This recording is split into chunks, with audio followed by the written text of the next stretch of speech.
All right, welcome to the Franchise Time Machine.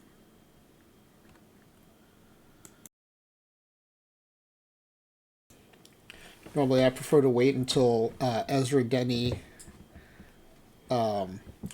reaches his seventh inning stretch or the end of his stream. But I know he did his PTMS build today, so he's running a little late.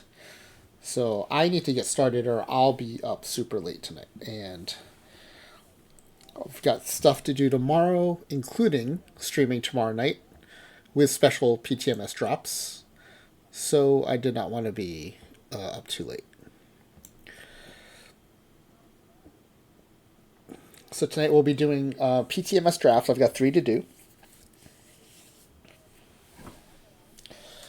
And Nerd of Anarchy with Scritches for Crouton. Thank you for the Channel Fight Redemption.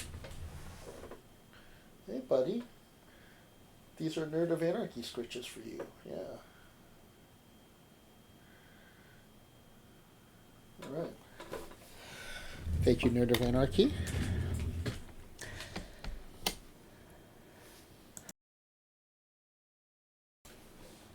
And if Smiley Face Jane shows up and still wants to see me do more drafts, I've got some dailies for tomorrow morning that I can draft on stream. Oh, there's Smiley Face Jane with a 40 stream watch streak. Although the way my PC crashes, that's probably like 20 streams. But still, very impressive. Let's see. The first thing I was going to do was pull up the competitive site so that I don't have to search for which teams qualify.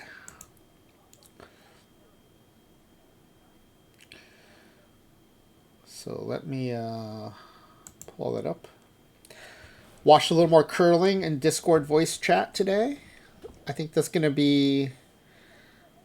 That might be a regular thing during the Olympics, if anyone ever wants to pop in. At least while the curlings go on. Still about round robins going on, and then there's the medal rounds. So I think there's probably still at least 3 more days of curling, maybe 4.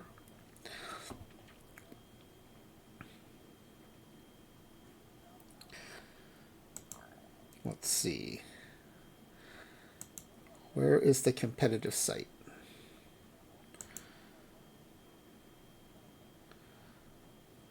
Oh, here it is. I had it in a window. I figured I might as well just use that same window. Alright, so here is the competitive site. This is where you can go to see various standings throughout the season. It also includes, if you go to the left here and go down, it has Laptop Pounds qualification standings for the 5L Championship and the Winter Classic, and EVC's Bagel and Schmears contest.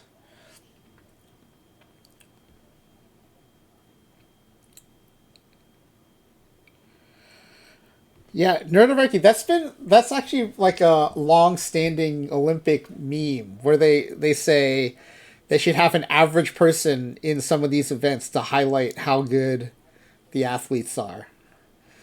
For me, I think it was an Olympics in the early 90s, maybe late 90s, where the Olympics had this program for countries that are underrepresented in the Olympics.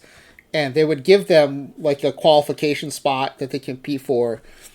And so there's this swimmer who could literally barely swim. Like, he could swim, but like by the end of the event, he was like, people were worried that he was gonna not finish the race and drown. Eric the Eel, I think was his name. Let me see if I can find this out. Find this. Eric the Eel, I think was his name. Eric the Eel. Yes, he was from Equatorial Guinea. Eric Musambani Malonga. Look up Eric the Eel sometime. It was the 2000 Summer Olympics, so I was close. I said earlier, late 90s. It was 2000. And he qualified through this special program. to to give underrepresented countries a spot in the Olympics. And he had apparently, at least this is what I recall from the broadcast, he had never swum in an Olympic-sized pool before the Olympics. So he had always trained in a much smaller pool. And so his first time in an Olympic pool was at the Olympics. And but look, I'm laughing, but I'm not laughing at him. I think his story is amazing. And so he's struggling. All the other competitors are out of the pool. They're done. And he still has like laps to do.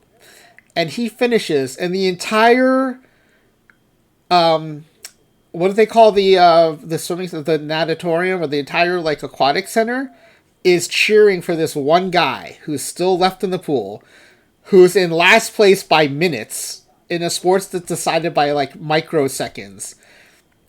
And instead of him being the butt of the joke, I feel like he became like a symbol for like why the Olympics are awesome. Like, this guy got his shot, and he finished his race, and he was celebrated by everybody because he was still exhibiting like the kind of the virtues of the Olympics. I thought that was awesome. But that's the closest I think we've come to like an average person being in the Olympics for reference. Because I think it's really easy to forget like how amazing these athletes are. I don't know about curling drama, but I will say, Clay Dog, I mentioned this in Ezra's stream today. The U.S. Olympic women's team,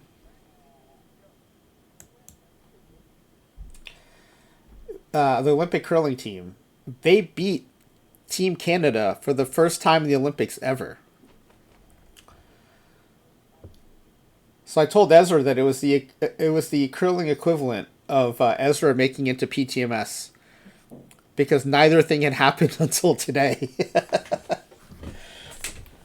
So I don't know if that's what you mean by the drama. I haven't watched the men's events yet. Maybe something happened in the men's events, but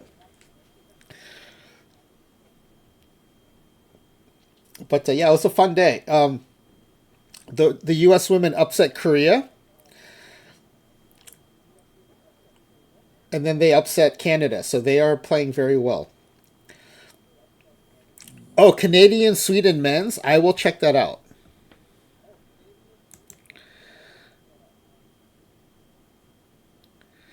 Wow. Yeah. So the interesting thing about curling is there are kind of officials on the sidelines, but the matches are essentially self policed. And so, if there's like I don't, and at that level, I don't know what happens. Like, if, for example, you're not allowed to touch a rock with your broom. And so if you do, right, you're supposed to call it yourself that, hey, I burned this rock, and the other skip has the discretion to decide, how to adjust for it. But if the person doesn't say that, and then the other team is like, hey, you burned that rock, I'm not sure how the officials would handle that. They tried to appeal to the judge, but the judge wouldn't do anything about it. Yeah, that sounds pretty much what I would have expected. Oh, okay. So there was probably an accusation of a hog line violation, which is you have to release the rock before, but they have sensors in the rock for that. So maybe there's a different line. Yeah. So if you touch it twice, it's supposed to turn red, and if you hold on to it past the line, it's supposed to turn red. But if they're having problem with the sensor, it could be an issue. But yeah, that's the kind of thing. I don't know. I think it's like the accusing team doesn't really have much recourse if the accused team says, "I didn't do it."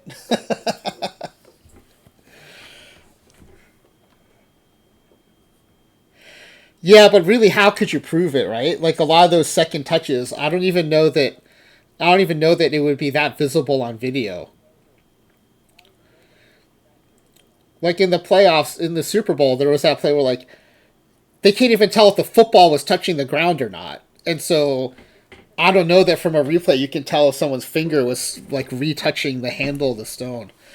So I mean, it's kind of a bummer. Like one of the things I like about the sport is that it's supposed to be it's supposed to be better to lose honestly than win by cheating, but I'm sure that goes out the window at the Olympics. So yeah, it's oh,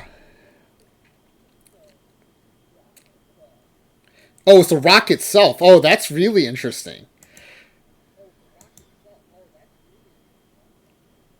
Oh yeah, look at that. That's really bad.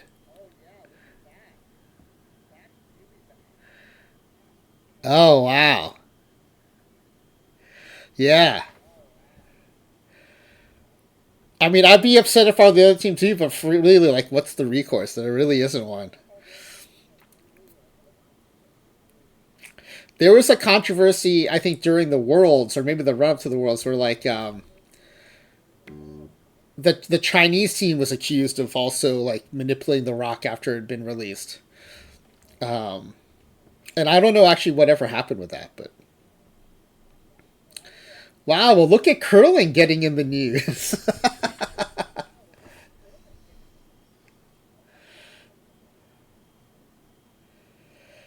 Yeah, so who was accused of doing that? Is that Team Sweden that's touching the rock? Oh, it's the Canadians. Okay. Yeah, yeah. And I'm sure the Canadians are feeling a lot of pressure too because I think, they're used to winning. The expectation is that they're going to win, but Sweden's been very good. And yeah, Z Grizzly said Sweden's number one in men's right now. So yeah, I mean that's all you can really do is like say, okay, well then we'll keep an eye out for it, and then because technically, right, if that is what happened, then Sweden should be able to pull that rock.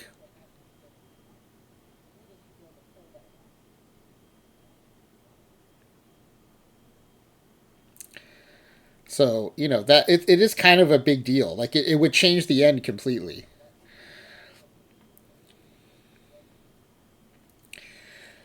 Okay, so competitive standings. This is where I'm just going to take a look to see what teams are going to be drafting tonight. So if you go over to the right, there's PTMS number 4, and then there's PTW. Oh, you know what? I'm going to take a quick peek at PTWC. This is what I'm going to have to do next Friday if I have a team in here. Let's see. There's a Dubby expected. There's Kitty Poo Poo expected. So good in daily draft. And daily draft actually is a huge component of the score. This is daily PDs. These numbers all like much huger than the weekly PDs. So the teams that play daily PD, I think, have an advantage here. As do the daily tournaments. Daily tournaments are the biggest chunk. It seems like. So yeah, no surprise. Kitty Poo Poo has been dominating daily draft. Is in the top 20 there. I'm assuming Clay Dog's gonna be in here, but we'll see. I was like, this is the thing where I was like, nah, I'm not going to be in that. And Clayton was like, no, you might be in that. And as of a few weeks ago, I was in qualifying position, but I don't know what the last PTCS did. So we'll see. There's Spore in at number 47. There's Charles Warbot at number 50. There's Max LP 80 at number 52. All folks we would expect to see in there. Smiley Face Jane, of course, at number 55. There's Claydog at 67. Almost a very nice number, but pretty good, 67. Um, Cubs fan Steve at 77. There's another smiley face Gene at 79. So smiley face Jane getting there twice. Oh, we are in there. Oh, we are in there twice. I think each entry is 4 rosters and 2 drafts. Is that right? 4 rosters and 2 drafts? So I have to do 8 rosters and 4 drafts? Oh man. That's Thursday and Friday then. That's next Thursday and Friday. Okay. I mean, I'm legit glad that Claydog gave me the heads up on this like a month ago because I wouldn't have even thought of it, and I might have scheduled other stuff to do or got like we might have traveled or something, and then I would have been like, "Oops, I gym unknown, I gym unknown 12 teams in PTWC." Oh, I remember this. I think I got a team in last time, and it's like, um, you get a total score across your 6 teams, right? And that's your PTWC score. So you kind of have to do well in as many disciplines as possible. Okay, yeah, I think that is a fun format. I think that's a really fun format.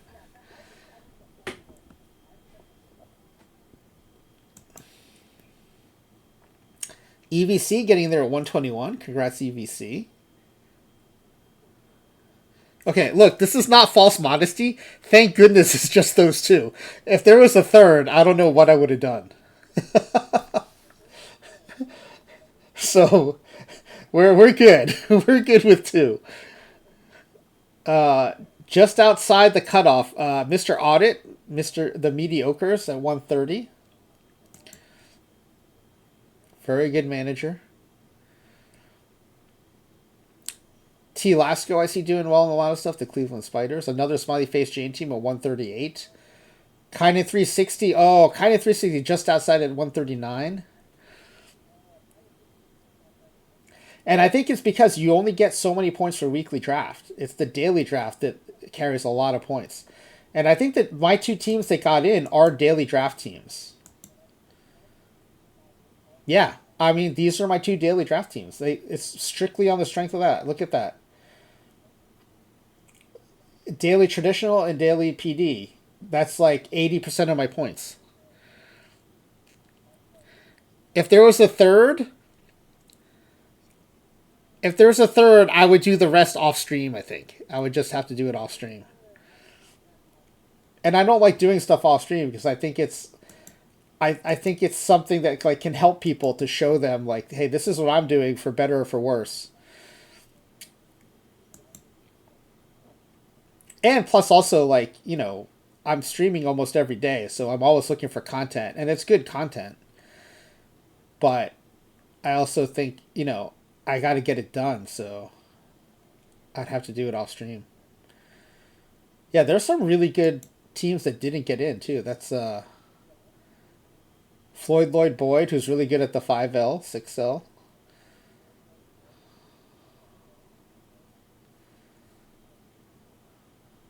All right. Well, there's also a lot of folks we recognize in there too, including Claydog, who's in the chat. Okay. Well, okay. I'm glad I looked at that because it's good to know what's coming. So. Oh no, Claydog. I don't know that I got. I think I got one of my draft teams past round 1, but I think I might have gone 0 for 6 or 0 for 5 in PTWC. It was brutal, and it's not like I didn't try.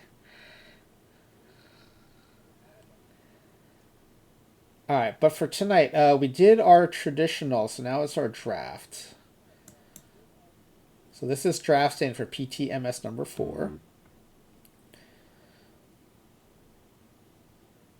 Look at the holler at number 7. Nice.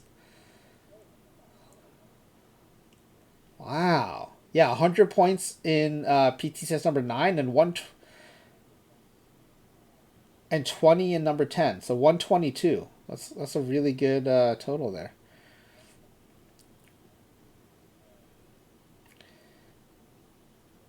Let's see. I think I'm in like the hundreds. There's Kynan 360 in 22nd place. Nicely done. There's Spore at 33rd. There's AW at 42.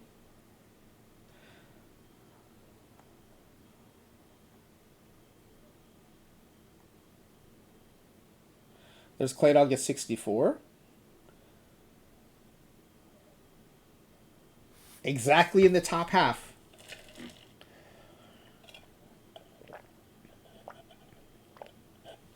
All right, so it's the Dead Balls at number 73.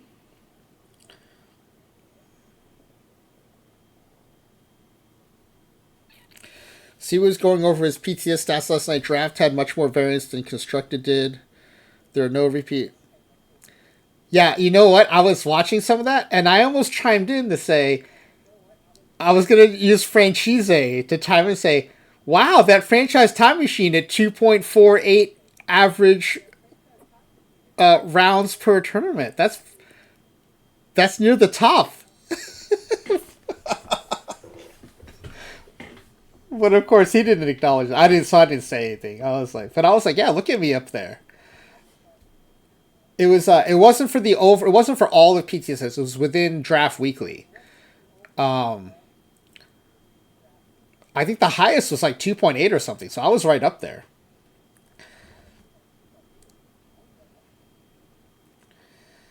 Yeah. So number 73 for the Dead Balls. We got to do that team. Okay, our main account at 93.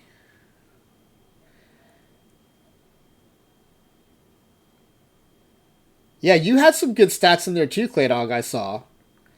You were like you in overall you were like 2.4 or 2.5 maybe. I was 2.4 in one specific little thing. You were that for like the entire PTCS. That was awesome.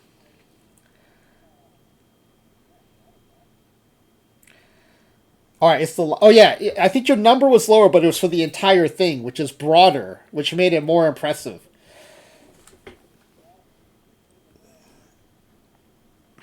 Because my 2.4 disappeared if you made it all of PTCS for my main account.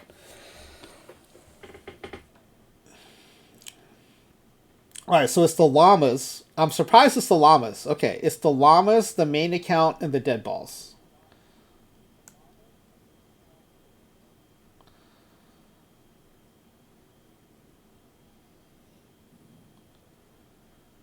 So the cutoff was, yeah. You don't need a lot of points. You just need to make like a 2 or 3 round run consistently, and you can kind of slide in there.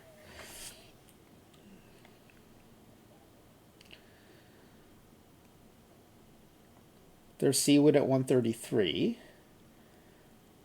Let's see. Who else we know right outside the cutoff? Skyroll at 145. Underdog at 147. One of Rob Deere's also 148. One of Cub fan Steve's also at 149. Yeah, it is very easy to have 3 duds. That is true.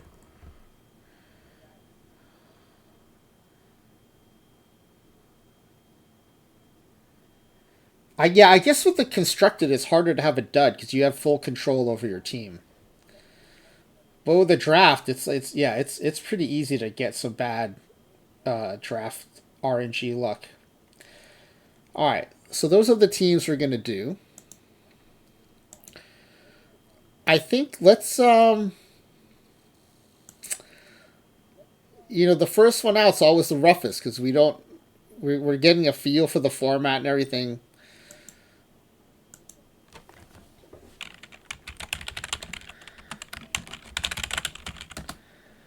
Let's put the llamas out there first. They had the lowest rank, I think, so we'll do the llamas first. They're the ones that I think squeezed in, so we'll do the llamas first. I am not in the pop-up. I found out about it too late, so usually I'm the one letting everyone know, hey, there's these pop-ups, but I don't know what was going on. Oh, I had a work deadline, so I wasn't really paying attention and I missed the pop-up. But I think it's a format I know well, right? It's high heat.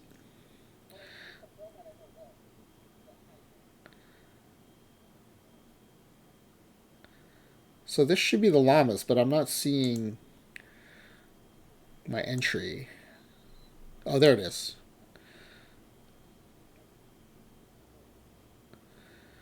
Yeah, I like high heat.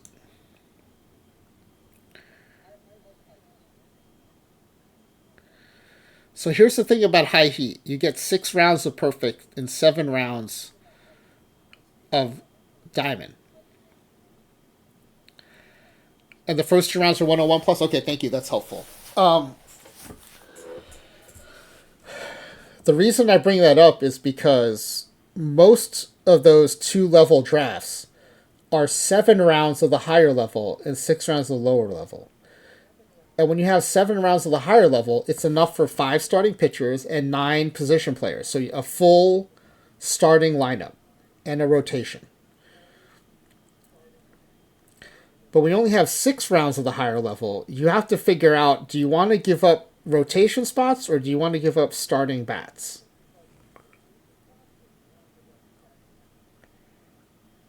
So one place I think I'm willing to give up ground is maybe catcher, because I like the diamond catchers. And maybe a starting rotation spot if I'm lucky, but then I got to be really lucky to catch one of the really good diamond starting pitchers. Yeah, I think the drop off in bats is less than the drop off in pitchers to diamond. I think that's right. Especially a catcher. There are some diamond catchers I like a lot.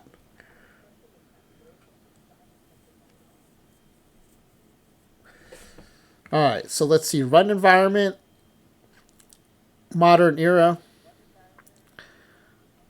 Not much change from the ballpark.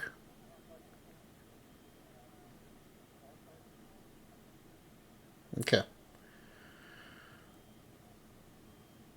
Yeah. So pretty straightforward. High heat. Better hope you don't get. Well, I mean, I gotta be flexible. If I get perfect catchers, I'm gonna take them.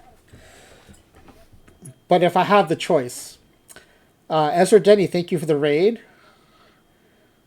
Welcome in, Raiders. How many jumps for joy were there? I took the over, even though there was only one last time. I took the over.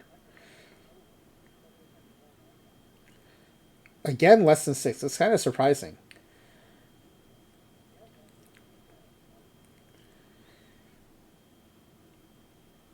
Oh, you have a pop up too. Yeah, we watched Ezra Denny do his PTMS build. Oh, so this is funny. I was on a call for work, and we just had PTCS, and we have PTMS coming up. And instead of an acronym for something for work, I mistakenly said PTCS, and then I corrected myself. Of course, like no one knew what the mistake was, but I had to turn away from the screen. I had to try so hard not to laugh because that was so stupid.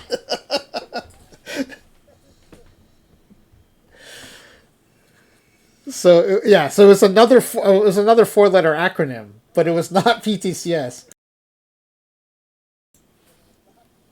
But the PTCS just like rolled off the tongue so easily that it would have been funny though if someone on the call had been like an OOTP player and was like, "What?"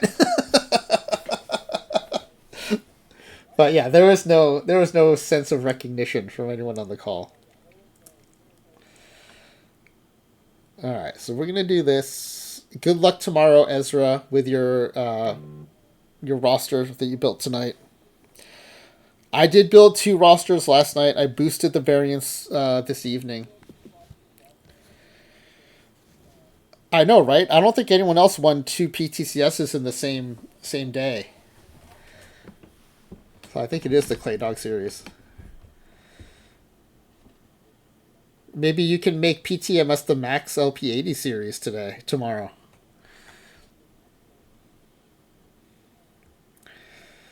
What you missed before you came in is me realizing that I have to build 8 rosters and do 4 drafts for PTWC next week.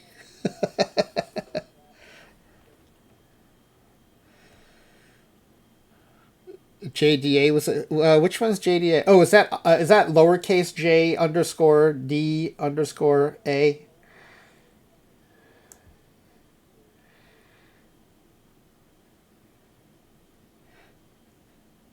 The armadillos. Okay, they they must not play stuff I play because I never run into them.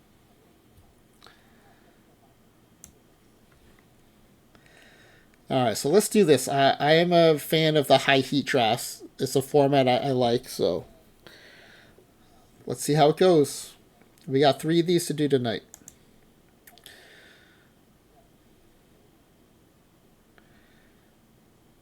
Yeah, I see them in other tournaments, but I think they're rarely in the same tournaments as me.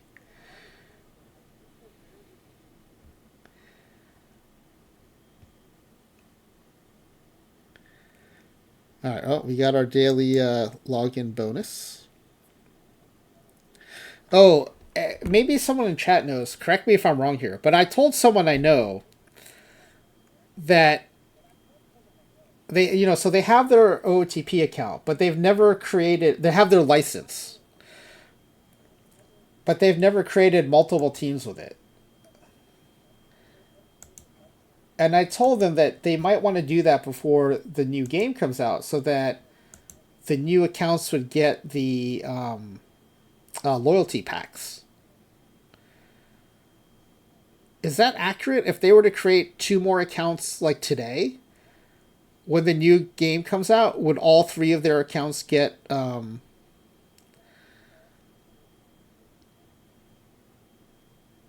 loyalty packs?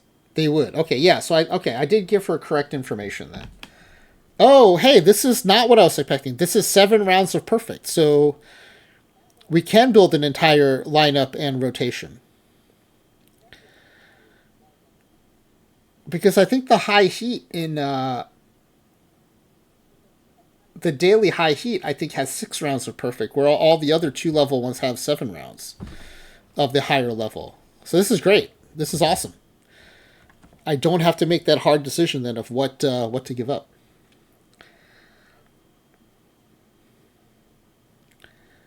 Oh yeah, what are live lives? What the heck is that? What is live? What is that? It's a typo of what? Oh, non live.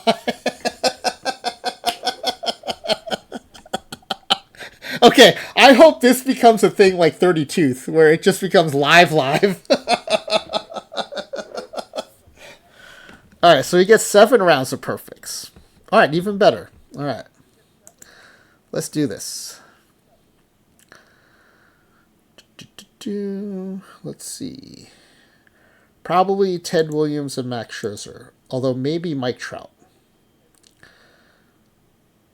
The Williams bat is way better, but Trout can play center field. I mean, Williams is essentially a DH.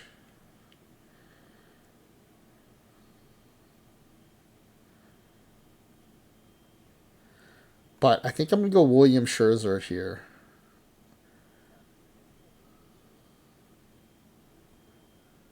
Yeah, I agree with Clay. Taking a 103 outfielder this early probably does not make sense.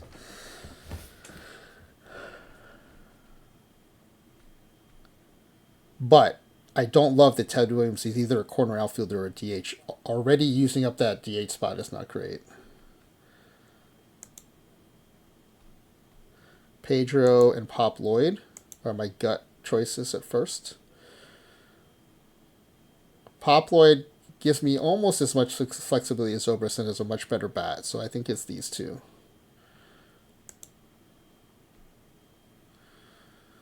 And Gooden and it's probably Kelly or Tavares for me.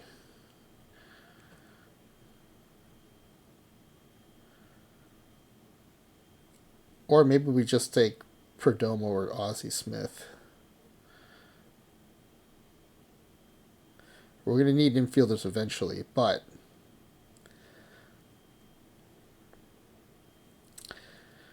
yeah, I think it might be. I want to have two. I want to have two corner outfielders who don't field very well.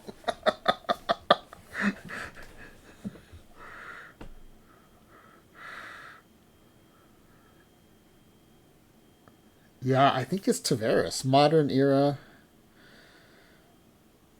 I don't know. I don't love the idea of taking a bullpen piece in a high heat.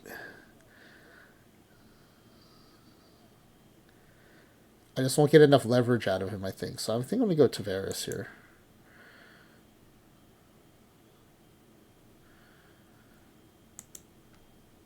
He'll get. I think he'll at least get more use out of him than I would out of. Yeah, it was down to Kelly or Tavares. I just went with Kelly. I went with Tavares. In the modern era, with a slight power boost to lefties, I figured Tavares. Okay, this is a bit of a bummer round. I mean, I can't really complain. I got Gooden, Pedro, and Scherzer in my rotation so far. But, yeah, sure, I can complain. This round kind of sucks. This PV, though, for a 102, I think is a little underrated, so I'm going to go PV. And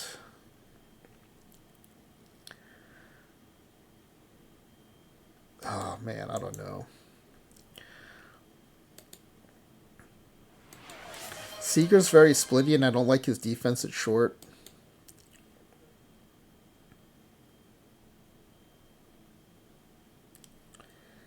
Holler wound up taking two perfect relievers. That's brutal.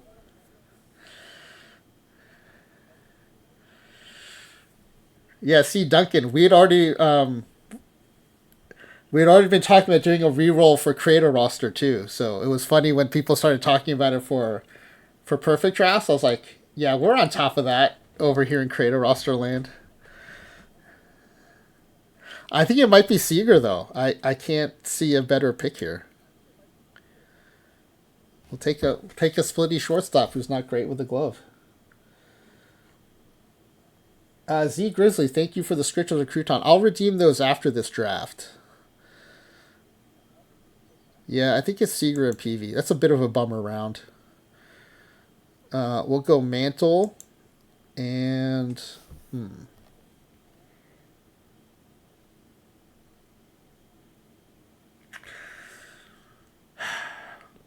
See, if it were a regular PD, Rick Ankiel would be more valuable. But in a 2-level PD, his bat's just not that valuable. Same with Ray Brown too. His both of his parts are not as valuable in a high heat. In a regular draft, they're great because eventually he'll be facing like bronzes and irons and stuff.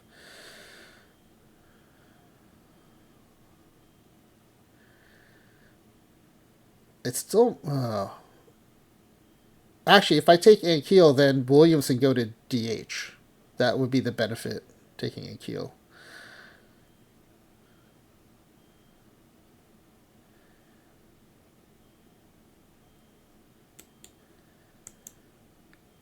I mean, who would I take besides Ray Brown? I'd probably take Ankiel.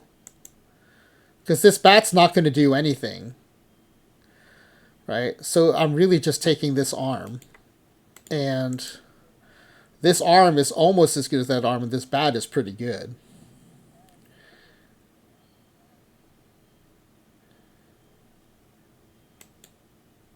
So I think Ankiel is way better than Brown at this point. So it's Mantle and Ankiel, and we'll move Ted Williams to DH, I think.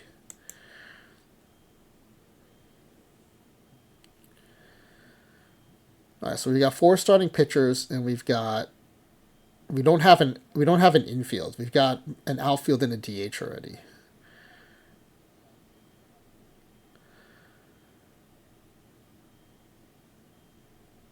God, this might be worse than that other bad round.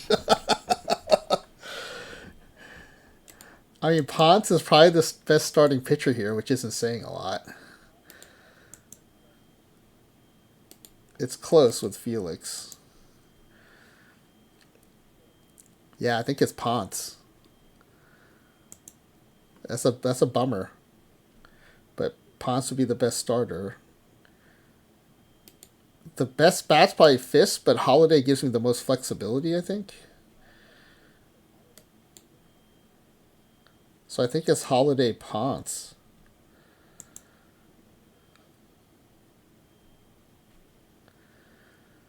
Although we might get a great arm in the next round. So I could go Fisk Holiday.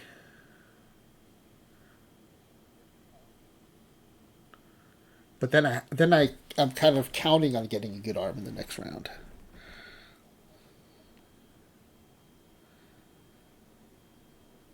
So I think it's Holiday for sure. Then it's Fisk or Ponce, and it's. Do I think I'm going to get a good perfect pitcher or not the next round? Perfect starting pitcher.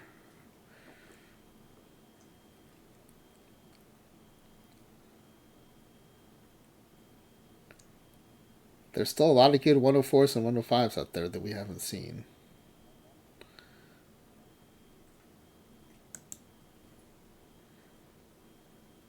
All right, what's more likely that we'll see a better catcher or a better starting pitcher next round?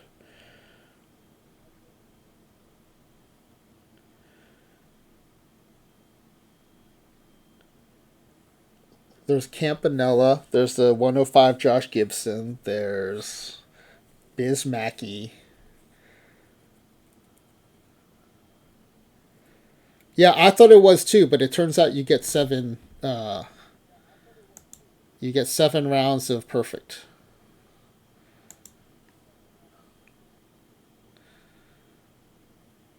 I think it's more likely that we get a top starting pitcher versus a top catcher. Because we've already seen 7 catchers. So I'm going to take Fisk.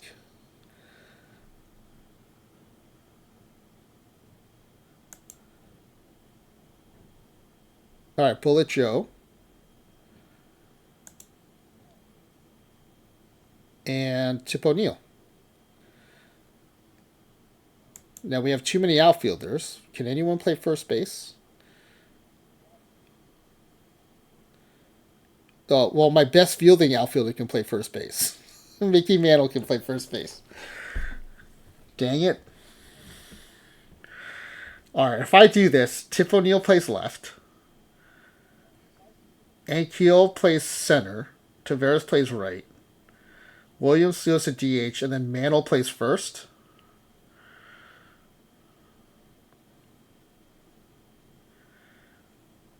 It could be worse, I guess. I mean, I'm not going to take Trey Turner over Tip O'Neill. I think this is how it's got to be.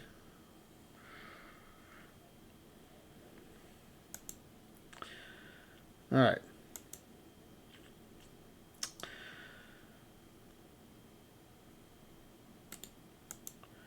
Probably Thomas White. And I know Jane doesn't like this card, but I like the Bob Robertson card. I just know that it fits what I have. Yeah, okay, the AI did this. Mantle at first. Williams at DH. Good. I'm at least as smart as the AI. No, you're right. It doesn't fit rosters the best. I think it's a good card, but you're right. It's first base only.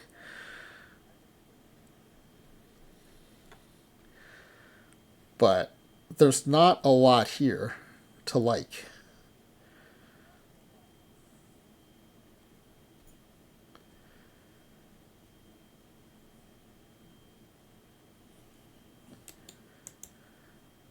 Maybe Ken Howell.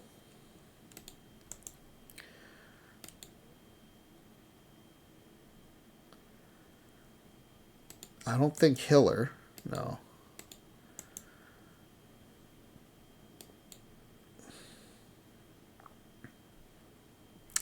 Yeah, it is kind of a wasted pick here if I take him. It is true. Bubich and Cummings and Hidalgo and Ottavino. I think I don't think I have many lefties. Yeah, I have one lefty, so Bubich. And then I have a lot of outfielders, so I'm looking for infielders, but I don't really see any except for Melvin Mora. And that glove is not good enough. I mean, Mantle's my backup center fielder.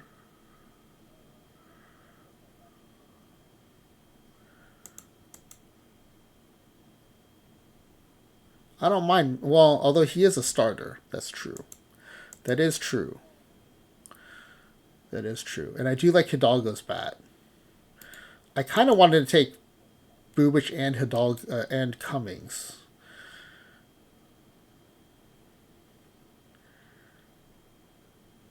Oh, have you been at the hospital the whole time? I thought you just had to go yesterday and were home last night. Oh, man. All right, well, get home safely. And the whole time I've been assuming it's your father in law who was the one actually in the hospital. And you've just been. Okay, so you went home last night and then you went back today. Okay.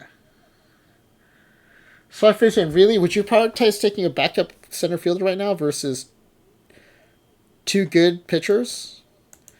Like Bubich Cummings or Bubich Ottavino?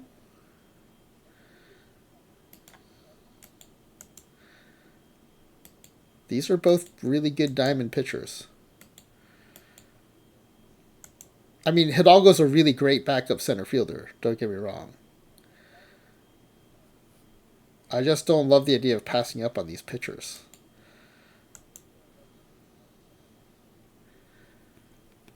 If I were to have to choose between these two, I would probably choose Cummings. There's a good chance of getting burned on backup center fielder if we don't. That is true. That is true. Center field is not super deep in diamond. That is true. There are probably better. There are still a lot of good pitchers out there. Okay. Okay. That's a really good point. That's a really good point.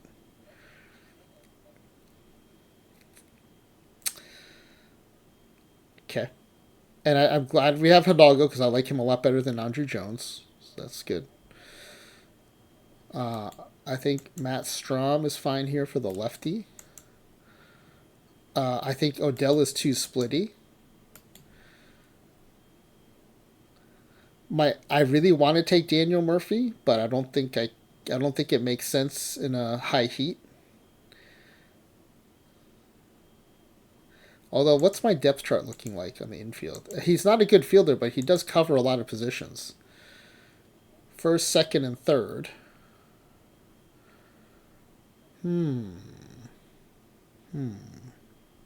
It's a little tempting. His bat's just not as relevant in a high heat, though. Although, actually, now that I'm looking at my other choices, he might be the next best choice.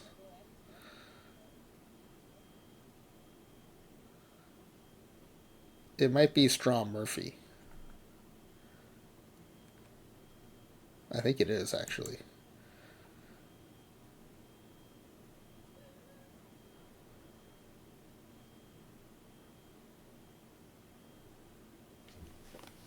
Yeah, I think it is.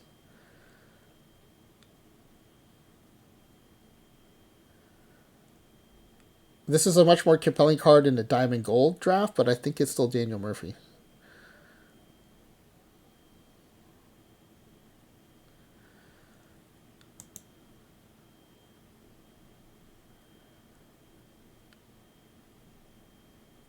Yeah, Harris, one of the backup center fielders I wouldn't have minded because he's a 132. But you can't really count on that. Cargo, Oh, he's an 88. Didn't realize he was that bad. Okay, we've got 9 pitchers. I'm going to want 12.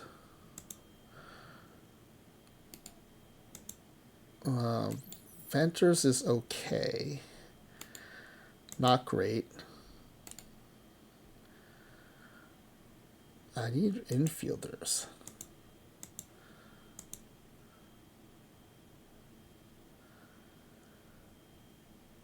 Okay, I got Pop Lloyd backing up short, which is not great.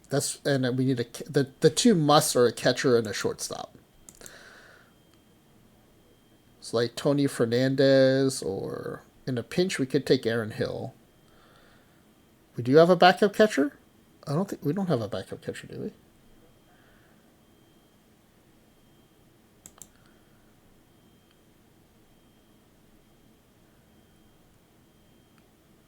We don't have a backup catcher. Oh, no, not Bullet Joe. Bullet Joe is not a backup catcher.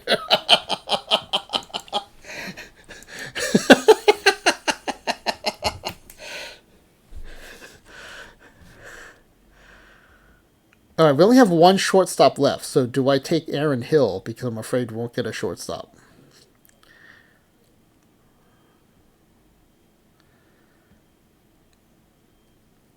I want to take Hayward, but I don't think we need Hayward. I think that's a...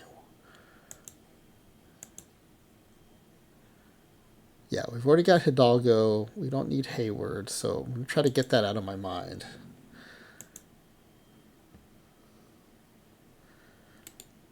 It might be Venter's Hill.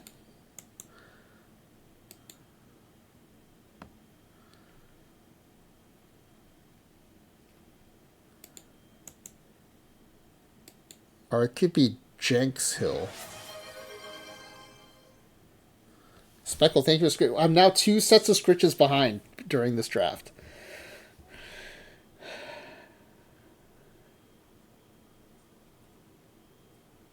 Oh, good luck, Lisa Loves Biology. Keep me posted on that. Dead Balls versus the Furries in Iron Cap. Alright, Jenks Hill. I like the Hayward card better, but we don't need it. I think it's if we go by need, it's Hill. Jenks Hill. The Stufties. That's right, the Stufties. What did I call them? Did I call them the furries? No, not the furries, okay.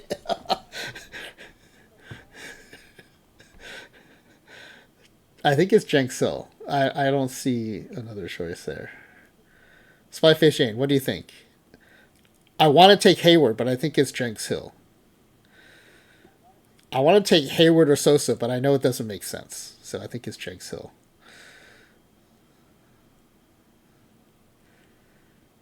Yeah, the word furries keeps coming up. What was it? I played a team called the Furies, and I thought it was the Furries.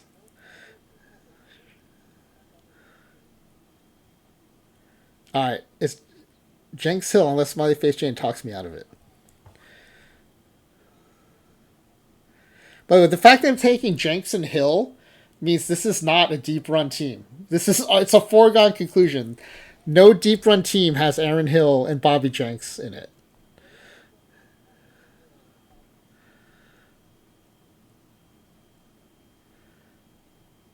Yeah, Lisa Lozbaji, do you know the whole thing with Andrew McCutcheon and the furries? Okay. We can discuss it later in the stream. I'll see if I can find a good article on it. Okay, I've been looking for infielders. We'll probably take Weatherholt. I do like Latman out of the bullpen, and I do like Shupp out of the pen. We still have 9 catchers left, and none of my favorite diamond catchers have shown up yet. So I think it's, or it could be Zimmerman. Could be Zimmerman, Zimmerman Shupp. Although I think I need someone who can play shortstop. Yeah, I do need someone who can play shortstop, and Zimmerman can't play short. So we'll go Weatherholt Shup here, I think. I like the Buzz Artlet card, but it doesn't fit what we're doing, and there are better catchers than Montero. And Lemon's too splitty for me, so... And I like Shup better than Latman. Hey, Texican, welcome in. We're doing our PTMS drafts. I've got 3 teams in PTMS. Okay, there's cards I like in this round.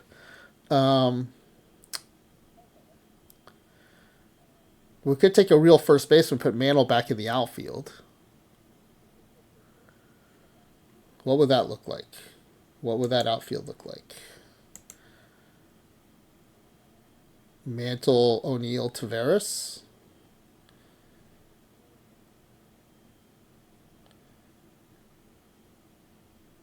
Every available card, Speckle. At the levels that... So these are every perfect card and every diamond card. Alright, so Grandal and probably Cole.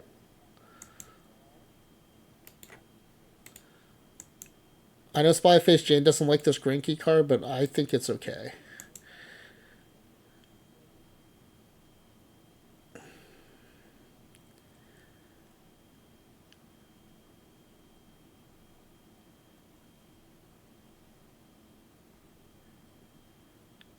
Would I rather have a little bit of HRA and control over a lot more PBABIP?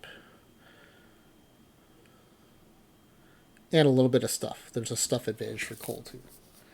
I don't know. I think I still keep coming back to this Greinke card. I know it's a little underpowered, but it's not that much more underpowered than Cole.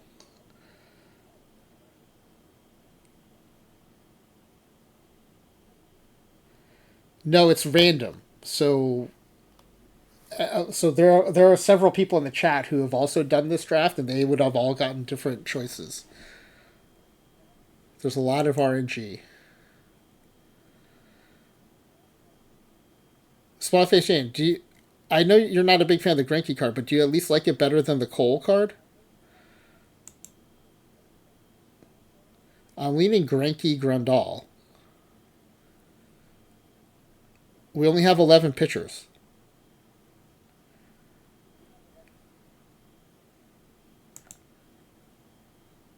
Oh no, I don't like the Sheehan card. I think the HRA is too low.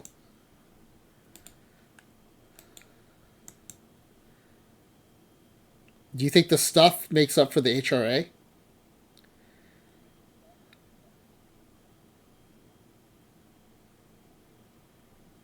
I'm not a big fan of the Sheehan card. For you, it does? That's a tough one. I know a lot of people feel that way.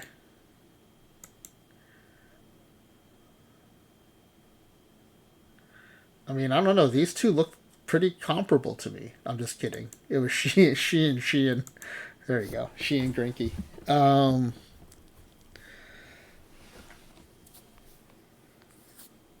50 stuff. Basically 50 stuff. Well, let's just look at the overall. 40 stuff and 9 control. So 40 and 10 versus 15 home run suppression. Oh. Yeah, I guess that does tip in favor of Sheehan. I just feel weird about rolling out a 116 home run suppression guy against a high heat lineup.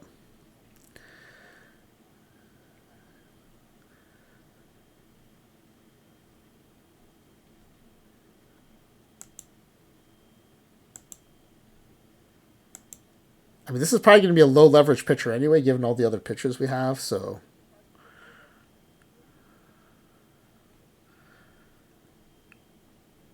I could say the same thing, too, though, by saying I feel weird about putting a sub-100 stuff guy out in a high heat.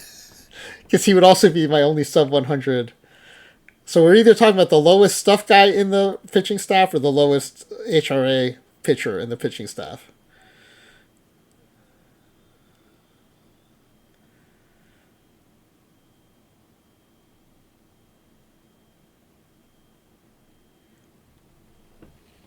I think 90 stuff is worse among the stuff than the 118 is amongst the hormone suppression.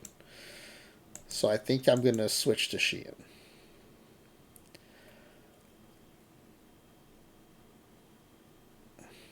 Or I could go Bullet Joe as my backup catcher, take Rizzo, and move Mantle back to the outfield. That's actually kind of tempting, but I think this is the right choice. All right, let's set up the pitching set. Oh, let me do the scritches now the draft is done. Let's see. I owe Speckle, and hold on. Let me check my redemptions here.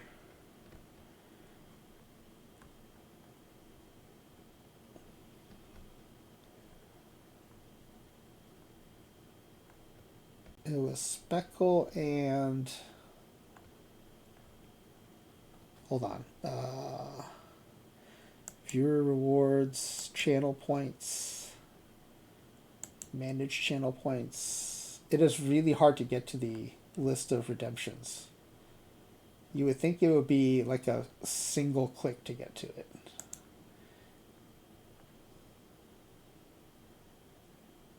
Review requests. Okay, here we go. Speckle and wait, these all say Speckle. What? Why do these all say Speckle?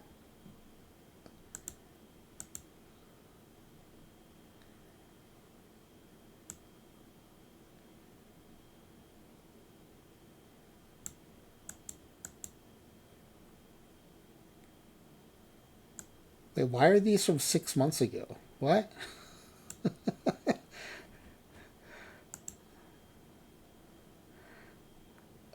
I'm not good at Twitch. Oh, here we go. Oh, there's a huge list of them. That's why. Okay.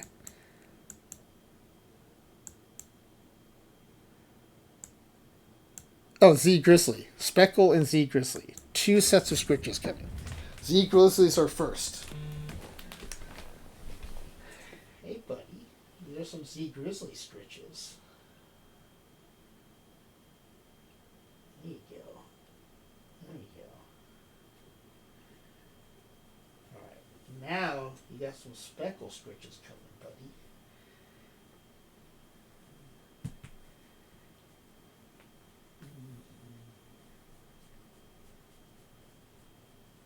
Oh, you get a little satisfied growl out of that one. All right. Scritches have been delivered. Thank you for redeeming them.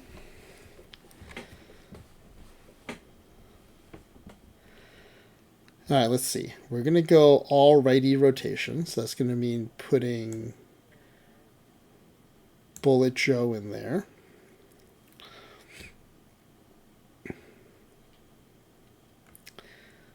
Go Bubic as a stopper.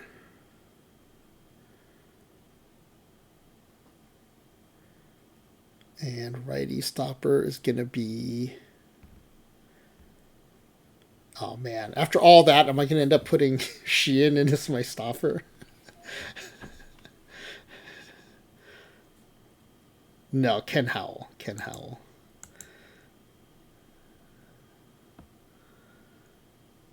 I don't know. Maybe Shein.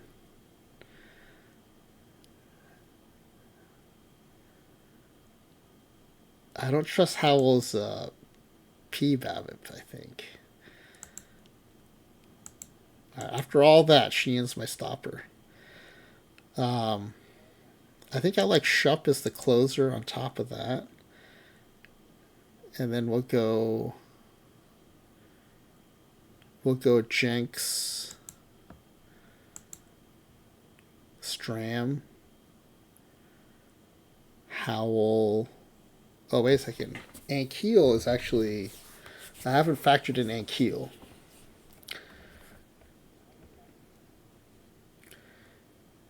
He should maybe be the left-handed stopper.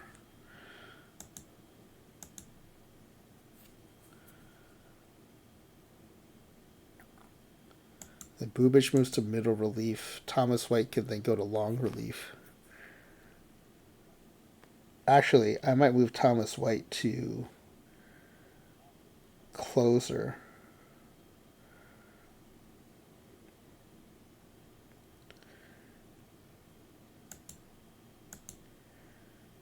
And then Shup can go to setup. Stram, I think that becomes long relief.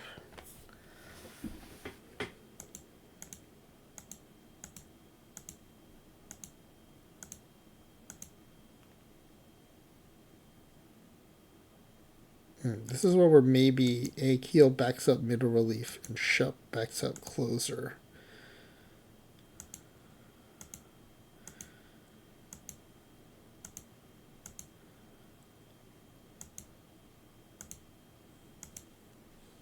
Okay, oh, are my starters in the right order?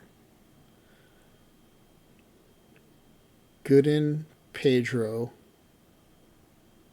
Scherzer, Rogan, Peavy. No, Peavy Rogan. Okay, yeah, that's good. Okay. Let's get a save in here. Let's do the VR lineup.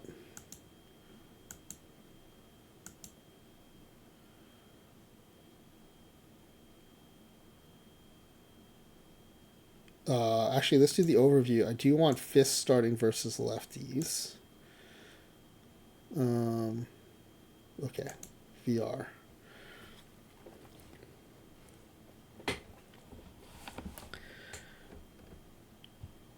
Does Ankiel end up starting? I don't think so.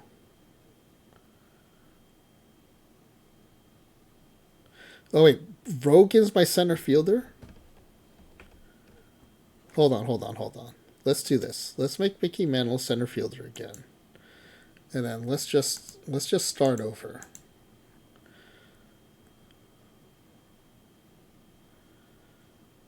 Okay, this makes more sense as a starting point. With Fist starting versus lefties. Okay.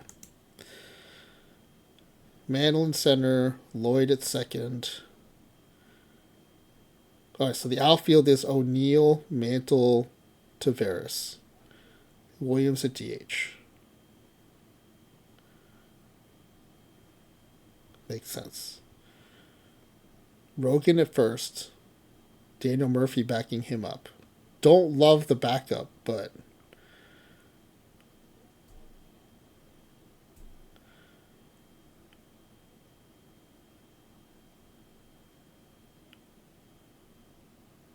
yeah, okay.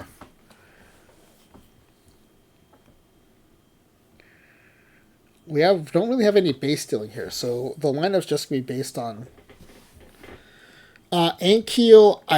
Let's see, Ankiel versus Taveras.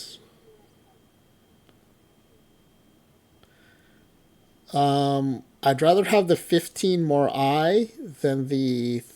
Sorry, I'd rather have the 15 more contact than the 30 more I think. Well, that's true. When you factor in the glove, then yeah, maybe. Yeah. When you factor in the glove, that's a good point.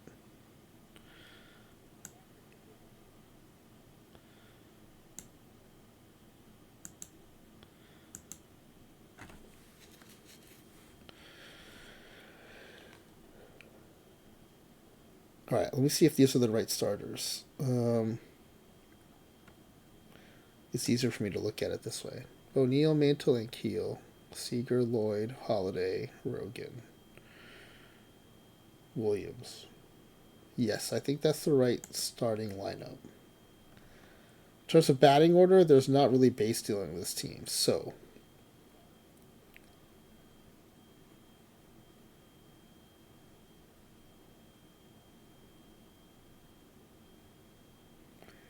I think Lloyd leading off.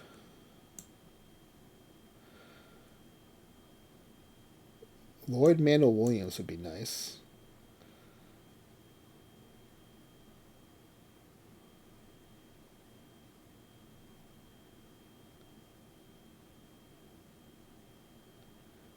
Tip O'Neill, Corey Seager.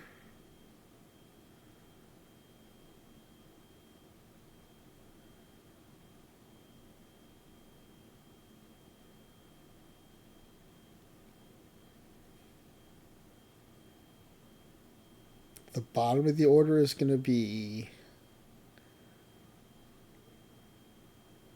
Holiday Grundall.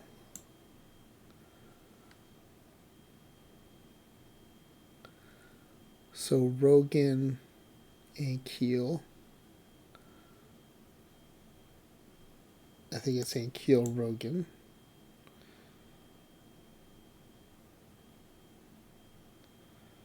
Yeah, I think that looks pretty good.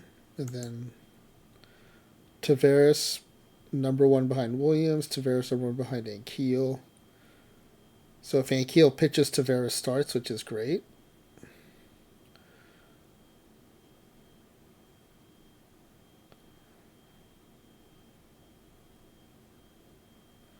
If Mantle gets tired, Ankiel plays center, Tavares plays right. Perfect. Yeah, that looks pretty good. Then versus lefties.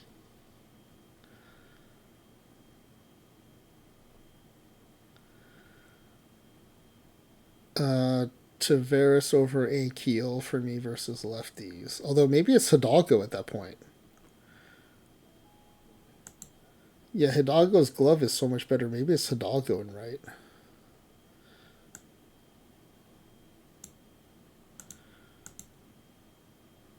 Seager still starts at short.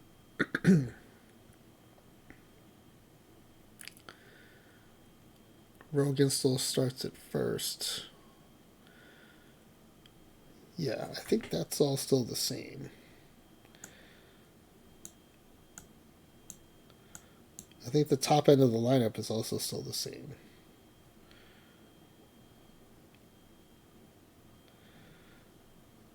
Seager versus lefties. Hidalgo, I think, is ahead of that. We'll go Tip O'Neill 3, Williams 4. Rogan, Hidalgo, Seager, Fisk, Holiday. I think that's right.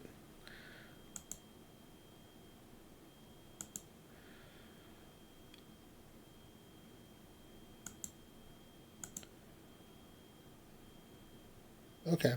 Not bad. I mean, I don't love this team, but it's not bad.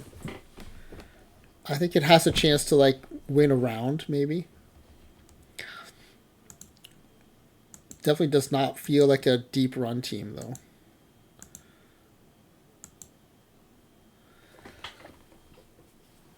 But high heats are always fun to draft. That was a good one. I like that.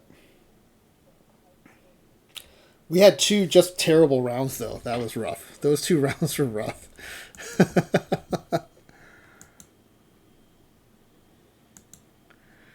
If we hadn't gotten lucky on the rotation pieces, it would have felt like a terrible draft. Okay, so we'll do the dead balls next, and then we'll do the main account last.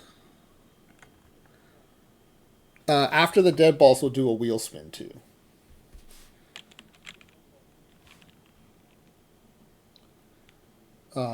In fact, why don't I get the form for the wheel spin ready now?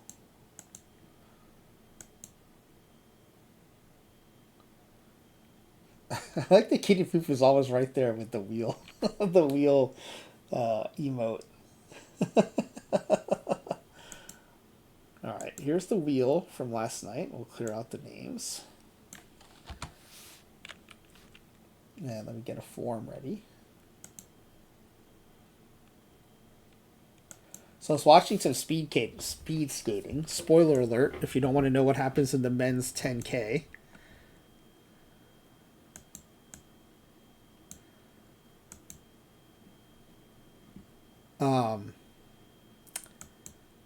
The age difference between the gold medal winner and the silver medal winner, 21 years. I thought that was amazing. This is like an endurance speed skating event.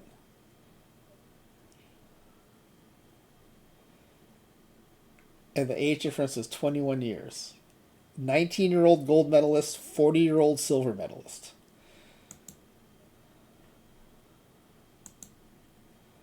I think stuff like that is great. All right, new tab, wheel spin. So Spyface Shane, when you reminded me of the defensive advantage Ankiel had over Tavares, That's also why I started Hidalgo versus lefties over Tavares. Because the bats were close, but Hidalgo's a much better fielder. So, yeah, the 41-year snowboarder. He came very close to making a transfer spot to the medal round too. He's awesome. I like that guy.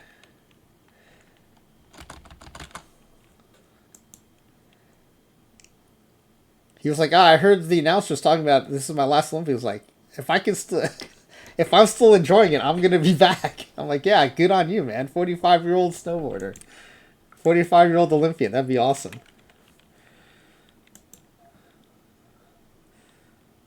Let's see. We'll just take one of these. Copy it.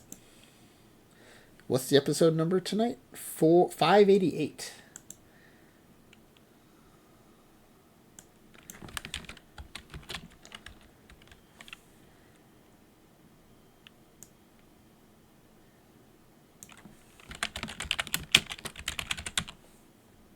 Yeah, 19-year-old gold medalist and a 40-year-old silver medalist. Blew my mind.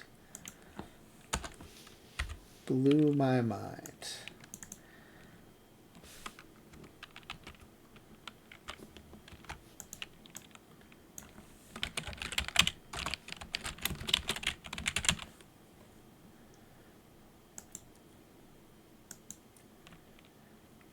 Probably because both seem so improbable. Like a 19-year-old kid winning the gold medal and then a 40-year-old dude hanging on to win the silver medal. Both seem so improbable.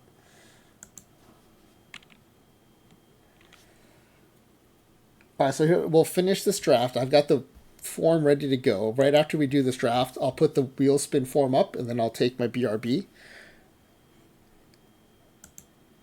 And so let me switch accounts. Go the dead balls next.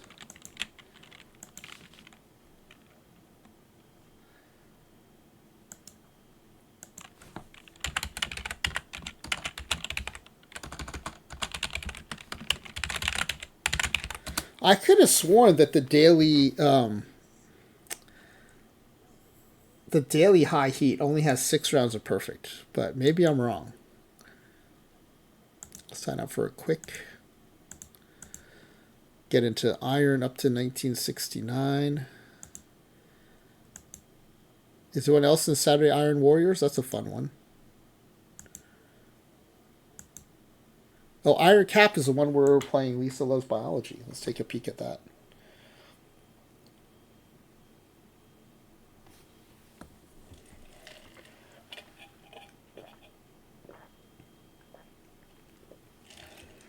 Oh, we're up 2-1 on the Stuffy Town specials. Ooh, this is some red binder action here in game 3. 13-1.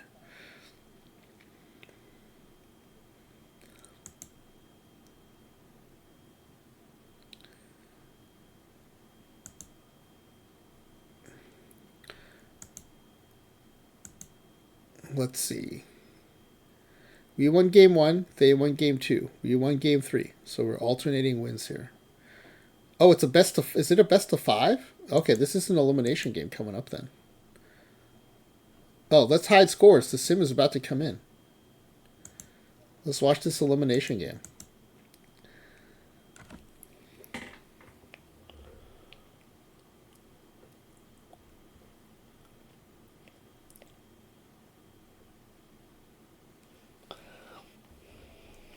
Oh, here it is. Now, Lisa Loves Biology better not be watching this because she should be driving home and focused on the road, not watching Twitch.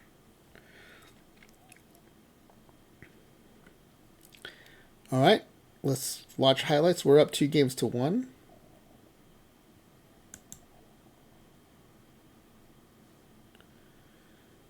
If we win, we advance. If we lose, we head to game 3 or game 5. All right, top of the first, we got runners on first and second for Tony Phillips. Draws the walk. Brings up Quintanilla. We are into the bench, so we must be pretty tired at this point. 1 out, 0-2 count. Fly ball in the center field. I don't know if that's deep enough. Did they score? Did the runner score? He's safe. 1-0. Top of the third. Runners on first and second again. Quintanilla up again. 1-2 count. Ground ball to third. Oh, this is a defensive highlight as Lisa loves biology. Lisa loves double plays. Bottom of the third. Casper Wells on second. Byron Buxton. Fly ball into right center field. That's going to drop in for a base hit. Should score a run. Okay. Trail runner did not advance though. So that's good. Bottom of the fifth. Another highlight for Stuffy Town. Casper Wells. Oh, that's a deep shot. The center fielder's not even going after it. That's gone. All right, we're down 2-1. Tony Phillips up top of the sixth. Phillips down the first base line. Into the corner. It is cut off by the right fielder, but it looks like we're going to be in for a double. Leadoff double. Shane Spencer facing a righty. Ground ball to short. Runner holds. So that's an out without the runner advancing. 2 outs and a full count to Echevarria. A little blooper in the left field right down the line. That's going to score the runner. Will it be a double? Nope. Runner holds at first. Tie game. Bottom of the seventh. Rogan at first for Nick Ahmed. Facing a lefty. Ahmed lines it to second for the out. No double play though. All right, we got out of that jam. Top of the eighth. Tie game. Tony Phillips leading it off. 3-1 count. Ooh, I thought it was going to be a walk, but it's a line drive over the third baseman's head. Down the line into the corner. Throw to second, not in time. Leadoff double by Tony Phillips. Brings up Pacoda versus the lefty. Not a great hitter. A little better versus righties, so a little bit of reverse split. A little worse versus the lefties. 2-1 count. Ground ball to short. Runner's got a hold. Throw to first is in time. First and second for Echevarria. 1 out.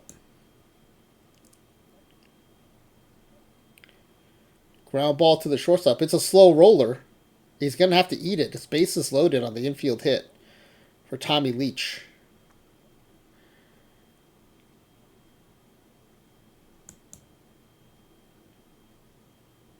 Ground ball to short. The throw home. The catcher has to jump. A little jump might have cost him the double play. And that brings up Chris Krug facing a lefty. I mean, I don't think we could ask for a better matchup here.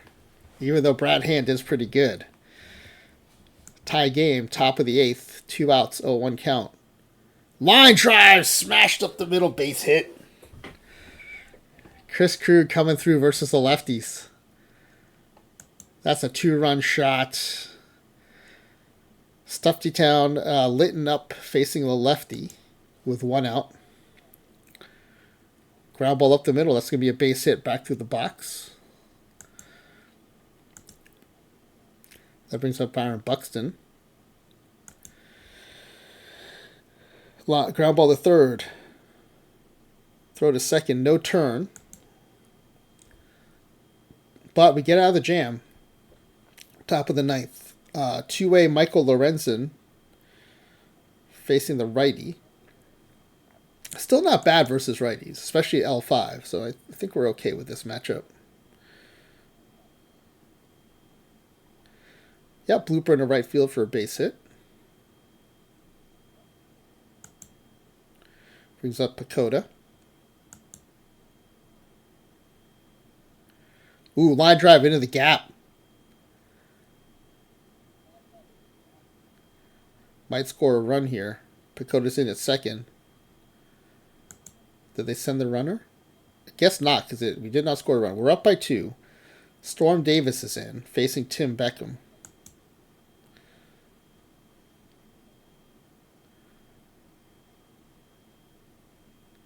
It strikes out looking. It's a big out. 2 outs for Bullet Rogan. This is the LE Rogan. Ground ball to first, past the first baseman. That animation, I'm used to seeing that down the line where it gets past the first baseman. Not so much up the middle like that. All right, Nick Ahmed. 2 outs and a 2-0 count. Oh, to the gap. Stay in the park. Stay in the park. It does. Warning track.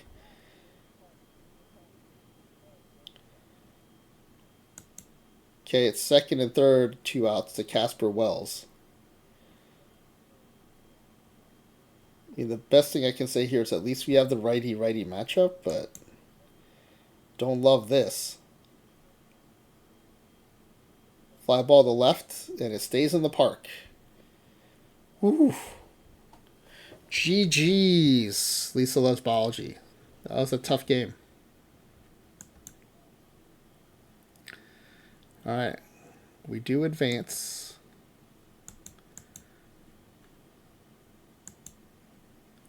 Good squad there, though, fielded by Lisa loves biology. That's a tough team.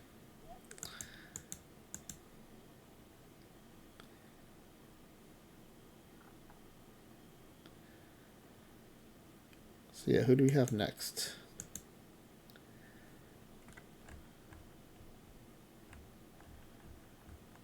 Oh, the Lovetrons. That's not good for us. All right. Well, we made it to round 4. That's good.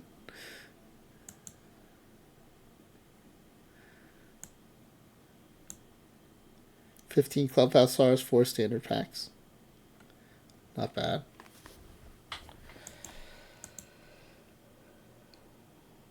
All right, so we're going to do the draft here.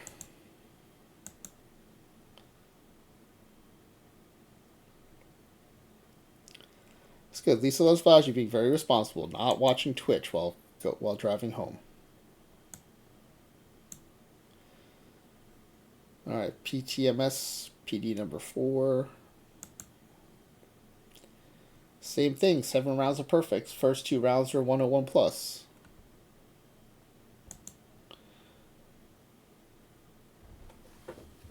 Otani. And Trammell or Profar? Trammell's a better card, but Profar gives a lot more flexibility.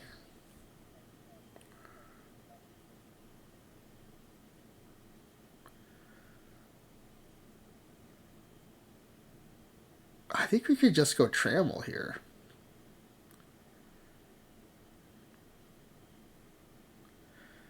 Yeah, I think that's right. Perfecto would be Profar. I think High Heat would take the best shortstop here.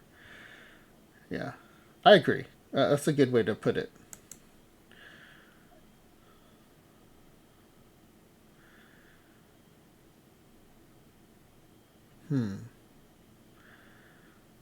No obvious choices here, so let's think through this.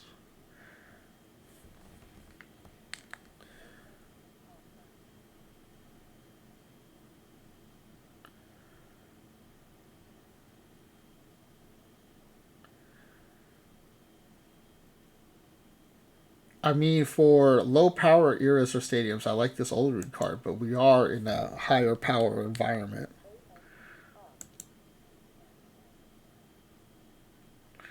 There are a lot of nice cards here that are a little bit better for like low home run environments.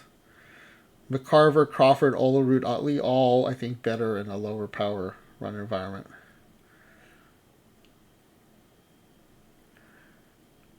I'm leaning McCarver, Utley.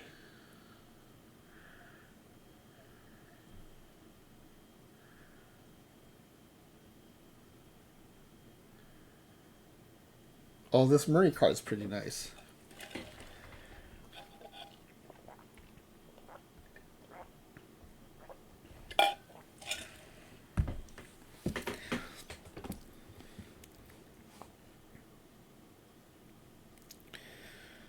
I don't think it's Mauer.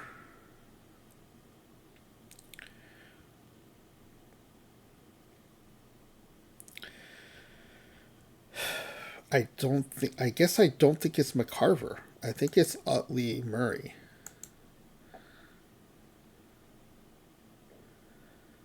I just worry that there's Pujols, there's Vlad Jr., there's a lot of good first basemen that I might regret taking Murray. Although then I guess I could always DH them. Okay. I think it's Utley Murray. Watch we get every time I take Utley, I get the 105 Joe Morgan. And I'm like, dang it. Alright, I think it's Judge Yamamoto here. We'll just take those two and move on.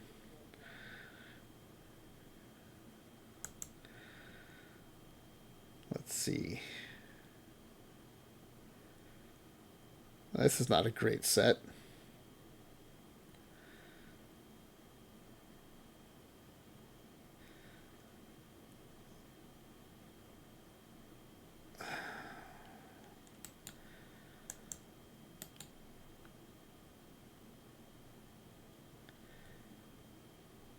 I think it's some combination of...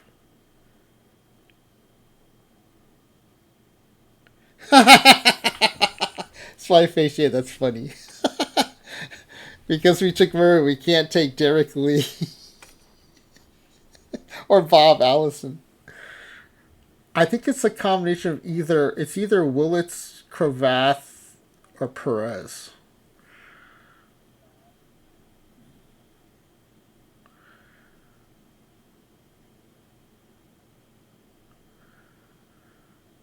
I don't mind the Power Eye Cravath in this run environment. And Willits gives us some flexibility. Not as good as like a Profile, but...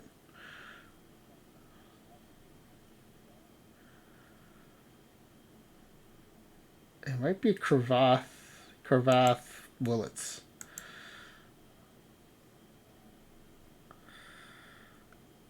So bat-wise, Mankata's going to be better, but he only plays two positions. And I feel like he's also pretty splitty. No, he's not as splitty as I thought. His bat's definitely better. Especially VR.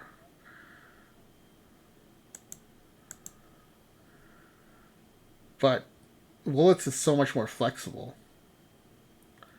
Well, that's true. That's true. We should be looking starters here. That's right. That's right. In that case, I don't know. I kind of like the Tony Perez card if we're talking third base.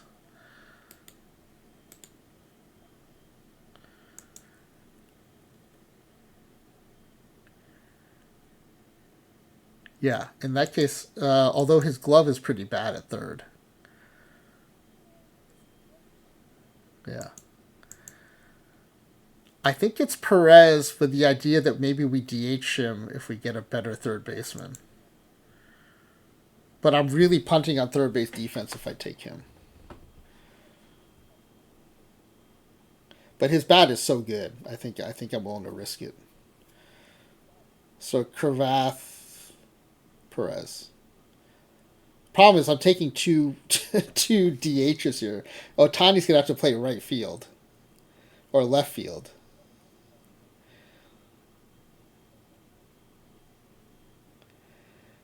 Yeah. Okay. Oh yeah, so I fishing just said the same. Yeah, I think that's the call. Pop Lloyd. And it's either Garrett Cole or J Ram.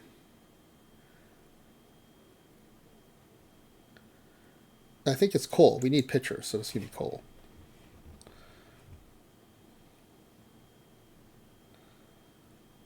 I think it's Pop Lloyd over J Ram for sure. Oh, actually, it's closer than I thought. It's actually closer than I thought. Because I do like the power from J Ram, but it's still Pop Lloyd. Yeah, especially when I factor in the defense, it's definitely Pop Lloyd. But I thought it was going to be a no-brainer, but I actually wanted to look again. That was not as crazy as I thought it would be. Speckle, thank you for the scriptures for Crouton. Oh, look at that. He heard his name and he bolted up. It's Scritch time, buddy. It's Scritch's time. These are Speckle Scritches. Alright, thank you for the channel point redemption. Uh, let's see. If only we had an outfielder in this set. If only we had an outfielder. Right here. And then I don't hate Gary Carter here.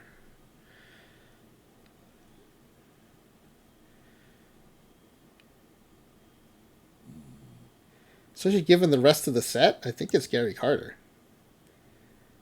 Yeah, we get our catcher. We get our center fielder. I think I like it. I think I like it. Would like 2 pitchers here if we can, but I don't think we got any here. I mean, am I taking Ben Sheets, really?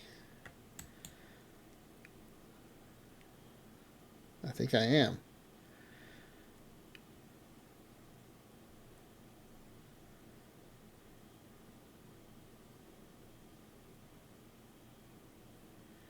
Yeah, that's the other reason I took Carter, because we're running out of catchers.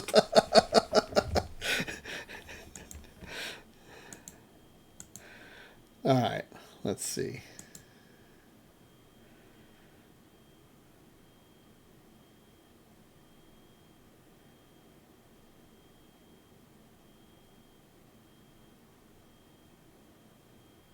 All right, so we have one too many hitters, and we don't have enough pitchers, and we need a catcher.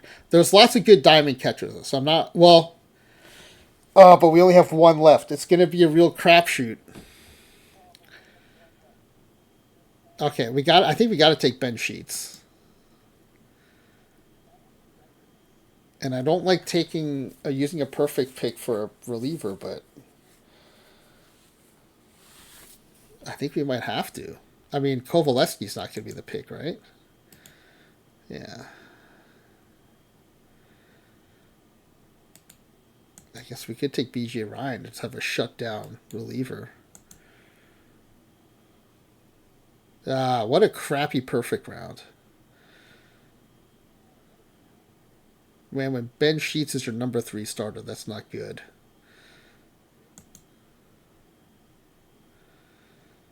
All right, let's see.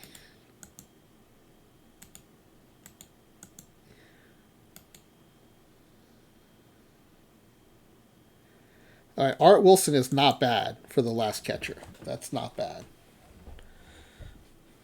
But we got a mediocre perfect catcher and we got a mediocre diamond catcher. That's not ideal. And I think it's that's true. That's true. Otani is our number 3 starter probably. That's true. As often the case, Smiley Face Jane talking me off the ledge after my nonsense. I think it's Gullickson or Heron. One of these two. And I think I like the HRA of Gullickson better. So I'm leaning towards Gullickson on that one.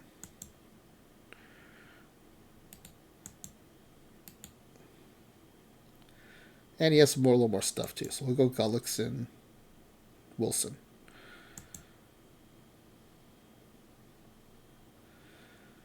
All right, so let me regroup here and see what we need.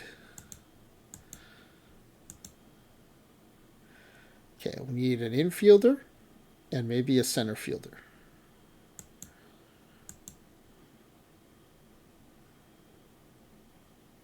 And the rest is just pitching.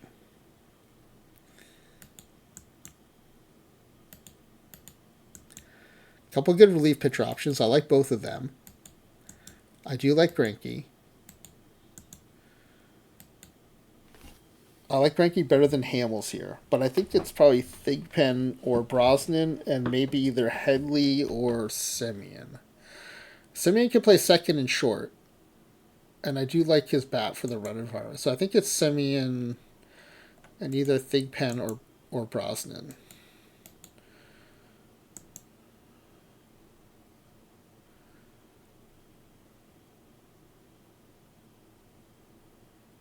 Probably Fig pen for me.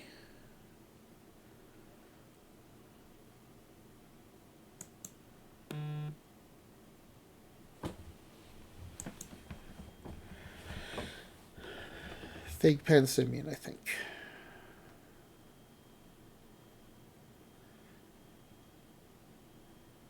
Yeah.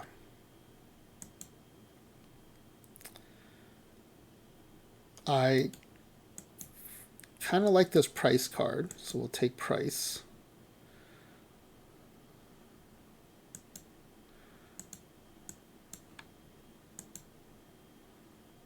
Oh, you know, we didn't need Art Wilson. We had Frank Chance coming up. Frank Chance, the draft saver.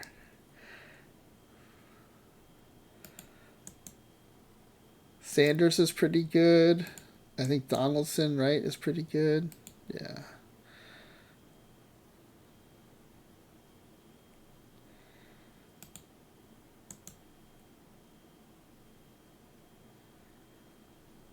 Do you want stuff in control or do you want PBABIP and HRA?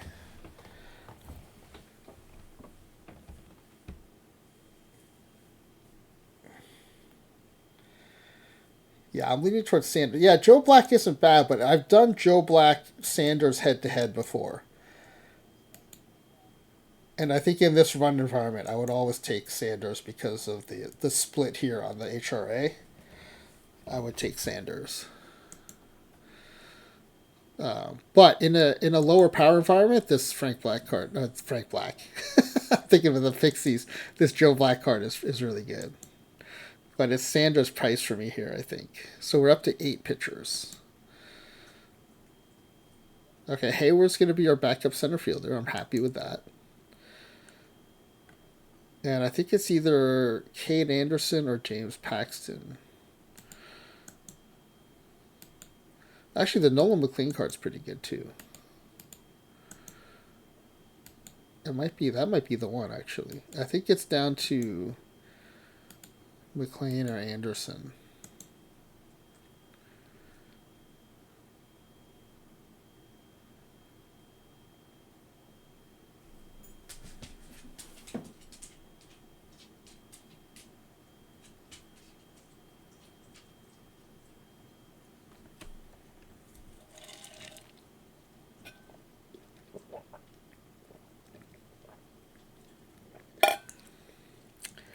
I think it also depends on if we need a righty or a lefty.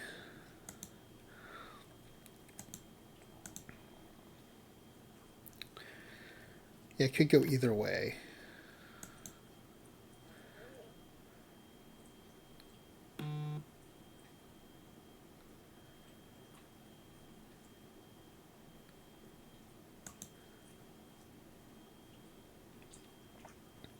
I think this Christian's... no, not that good. Haddix. I don't like that HRA cutout. We don't really need a first. Yeah, I think it's down to Anderson or McLean. I don't know. So FHA, do you have a preference between these two? I'm leaning towards Cade Anderson because of the stuff control combo. And the HRAs aren't that different.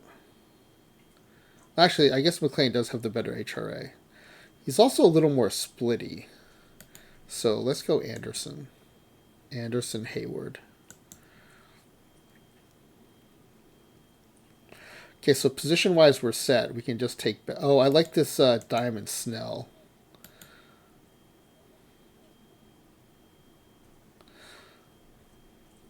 So now I wish I'd gone righty with that last one. In hindsight. But there's no way to know Snell was coming.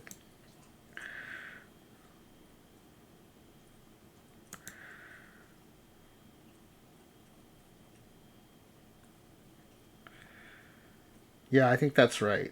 Move Gullick. Oh, that's right. Yeah, so we'll have another righty in the pen. Yeah, good call. Good call. Because I was also thinking about taking Howell here.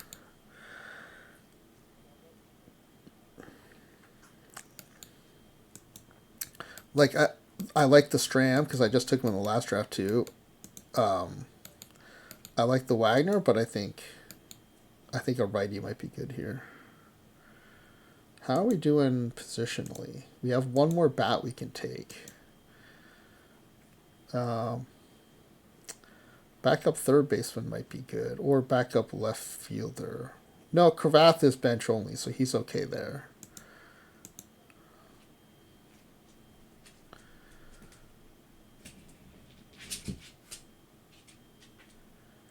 Konai can back up first and left.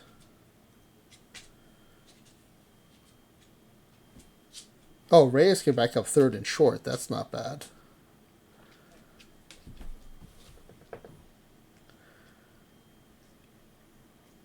I think I feel like as long as we've got decent pitchers here, maybe we take two.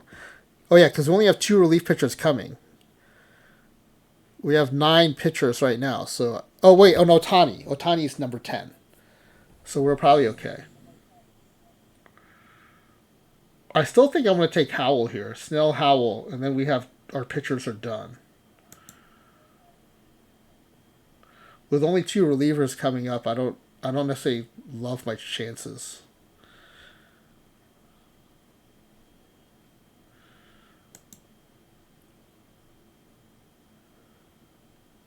Okay, Shup would have been fine, but I think it was better. I think it was better playing it safe.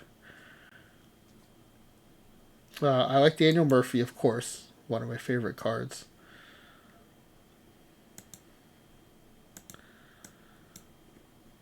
He can back. Oops. He can back up third. He can back up first. He can back up second. So I think he's a good. He's a good card to have. We have 12 pitchers. No, we have 11. We have 12 pitchers counting Shohei. So we don't have to go pitcher. We can go batter here. But I don't love any of these bats. I'm actually leaning towards taking Ferdy Shup again.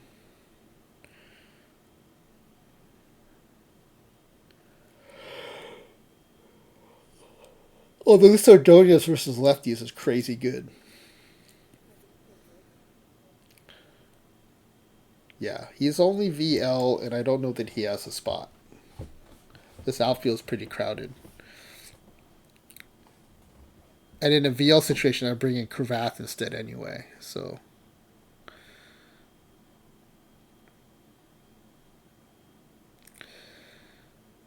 it's probably. Is he better than Perez VL? That is a good question. Probably not. Perez is pretty good. 33 power and 10 eye over 8 contact or 12 BABIP. Yeah, I wouldn't start Ordonez over Perez.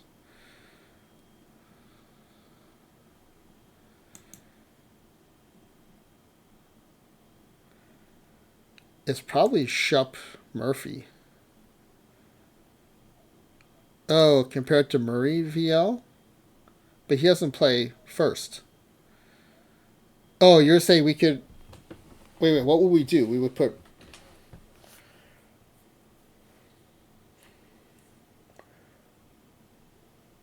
Perez would play first VL and Maglio with DH. Okay. Let's see.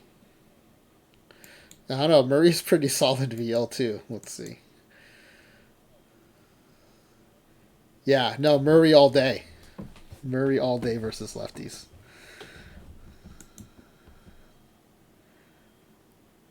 I mean, Maglio's a great diamond VL, but I mean, that just goes to show when you get to perfects. No, for sure, for sure. But I think just the level difference is really showing there. Yeah, no, I think it's a good idea to compare them. I think it's Nishek or Shup.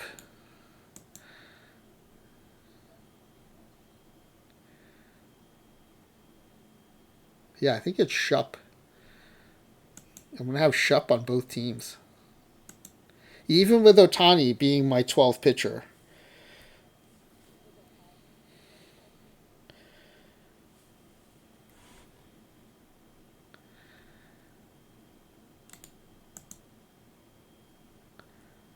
Or Pendleton at third.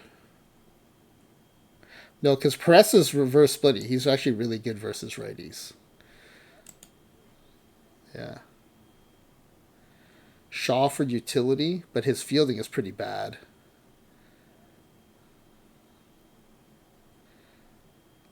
I think it might be Murphy Shupp here.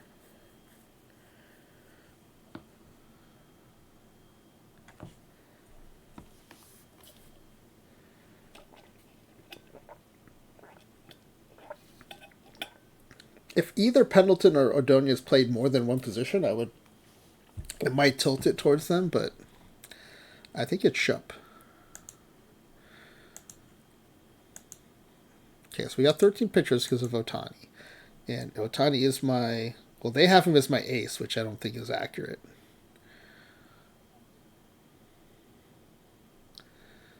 I think it's Yamamoto, Cole, Otani. Sheets and Snell? I think it might be Snell and... No, it is Sheets and Snell. No.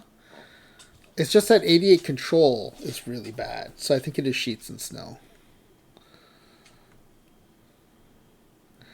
So this is where I think when one reliever is so much better than the rest, I think I make BJ Ryan the stopper. And then we go... Is it Sanders or... Okay, I think it's Thigpen. Thigpen Shupp will be the setups.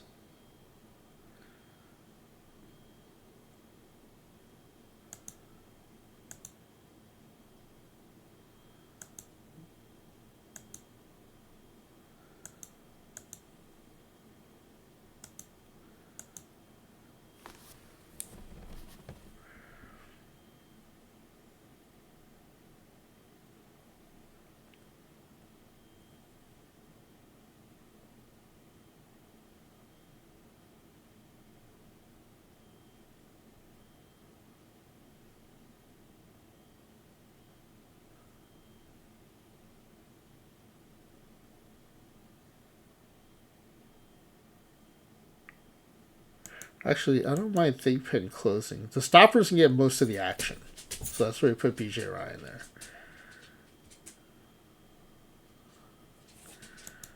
So I think it's Howell, Shupp,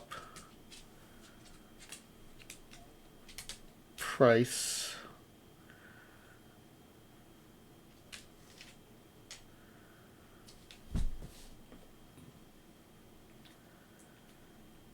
Sanders, or Price Gullickson? Price Gullickson, I guess. And then Sanders, Anderson.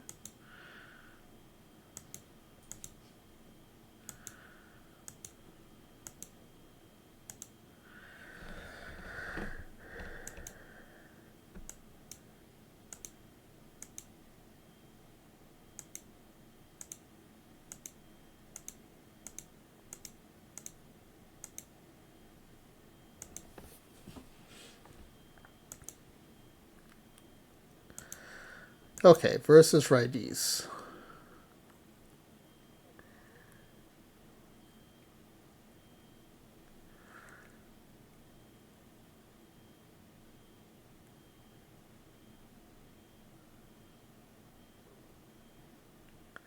Yeah, I think this is largely correct.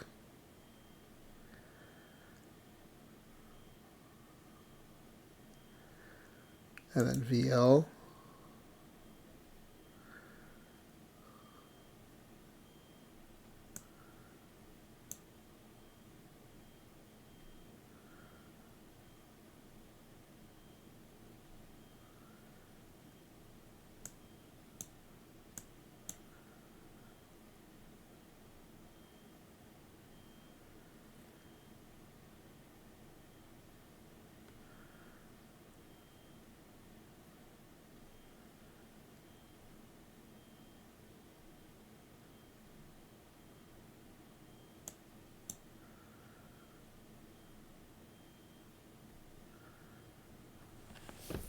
Something like that.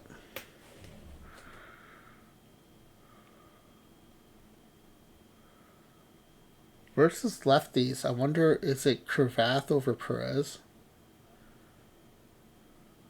It might be.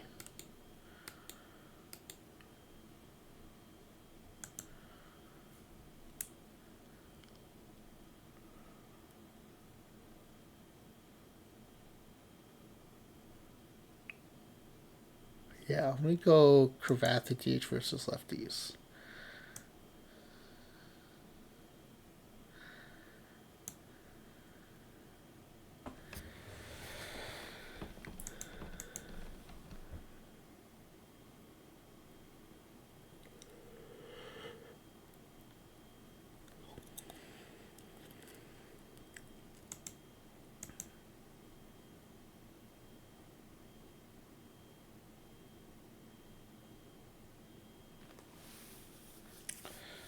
Okay.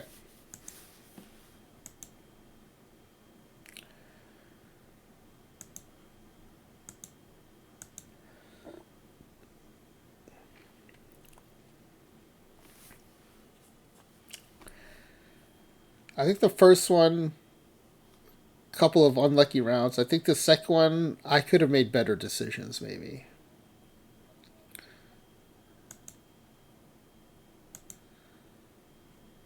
This team has a little more speed, so we're going to set some stealing. Trout can go full.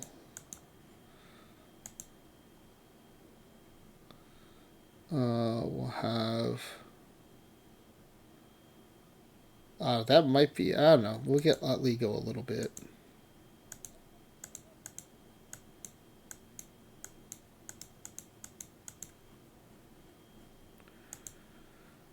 And do we let Trammell go? I don't think so. I think we're good. I think we're good. Okay. So let's do one of the wheel spins now. Here's the form. And then I'm going to refill my water and stuff. And then we'll come back and we'll do the other PTMS draft and maybe a couple of dailies.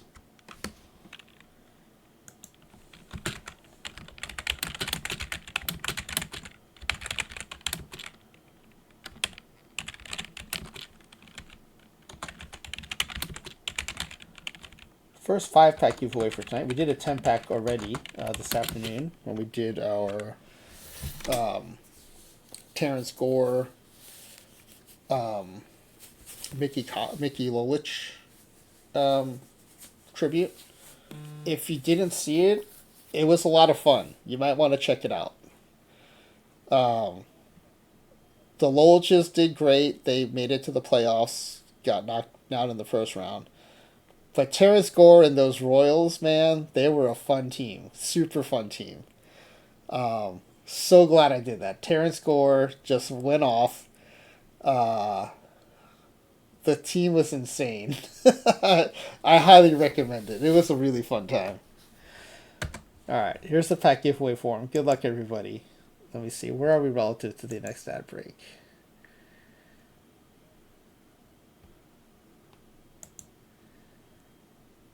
Yeah, it looks like we just came off an ad break, so I don't know if it'll let me fire another one, but I do need to go refill my water and stuff. Let me see if it'll let me go 3-minute ad break.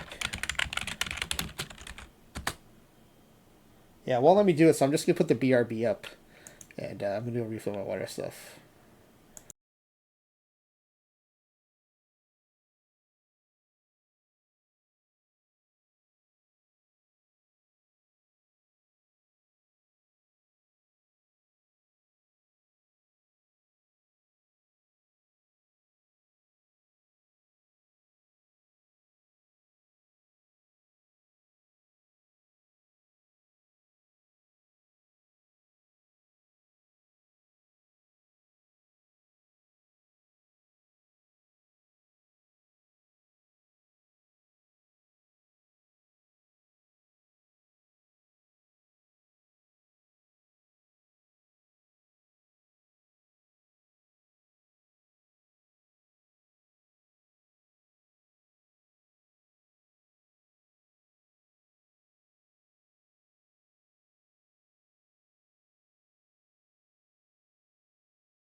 Alright, I am back. I'm just switching accounts. Get us over to the main account.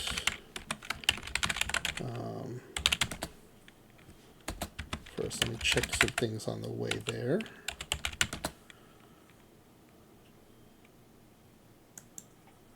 Okay, we're still good in that account. Oh, do you want to get into high iron historical cap? Or no, let's get into low iron.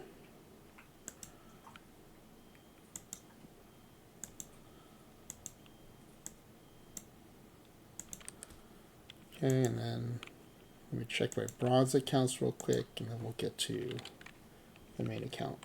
I figure it's just more time for people to enter the giveaway.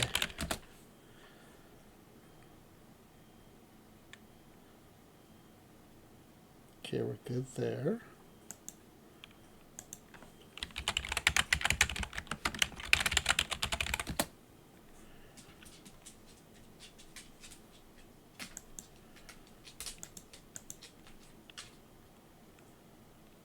Dead Ball After Dark.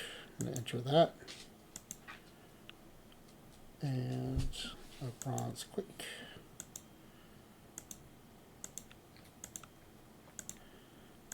I'm going to check the new account real fast.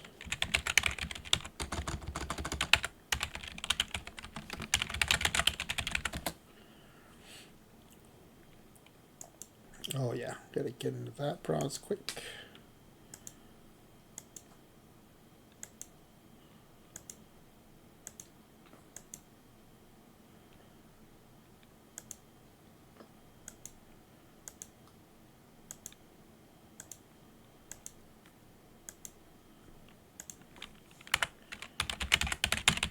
By the way, did we get a new card drop tonight? I thought we were getting a card drop on Friday.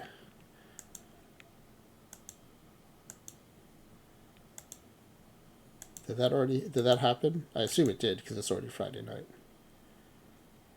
Oh, like Valentine's Day cards. Okay, so we already knew what was coming, but yeah, I saw the okay because I saw the Cupid Childs in the Perfect Draft, so that makes sense.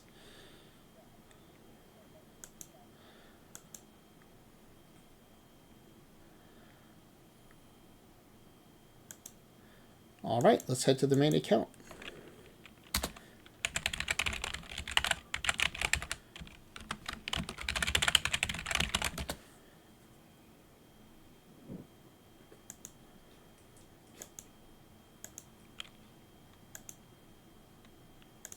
Let me sign up for silver only real quick, and then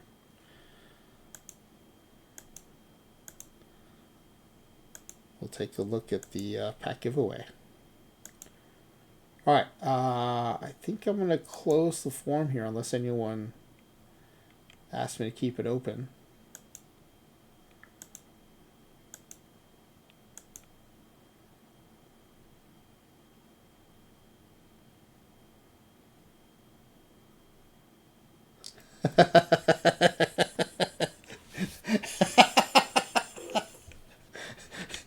Smiley face Jane with another amazing one, and I know she knew this one was going to be in my wheelhouse because of the baseball players she picked. I know she knew this was going to get me because of the baseball player. This is so good. All right. Let's see. Unfortunately, it looks like we're going to miss out on Lisa Loves Biology on this spin. Probably still on the way back from the hospital. All right, let's close the form.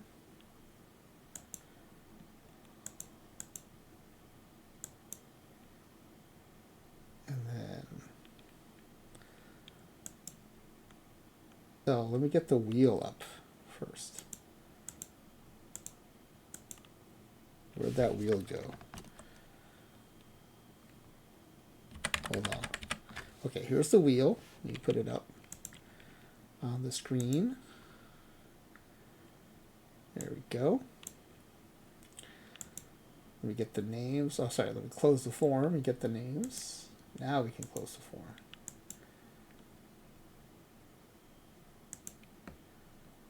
All right, there are 6 of you. Good luck, everybody.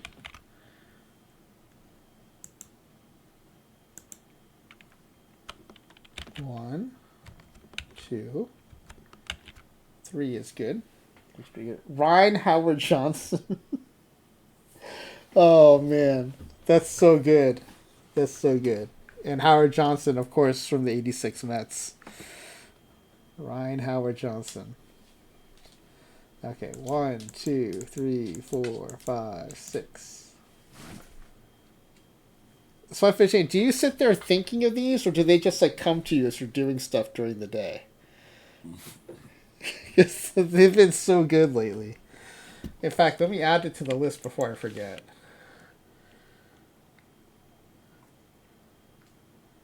Watches you. Oh, Ryan Howard. She's a prophet. They come to her in her dreams.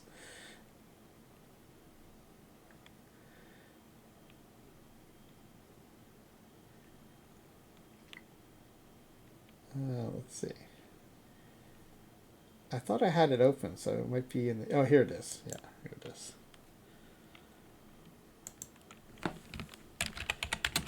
Ryan Howard Johnson is amazing.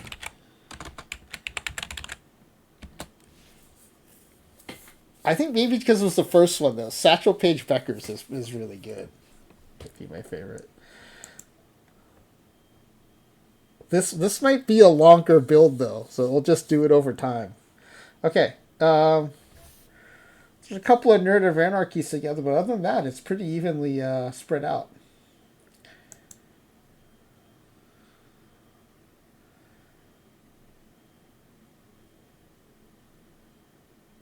Z Grizzly, congratulations. We have a winner. Let me mark that down.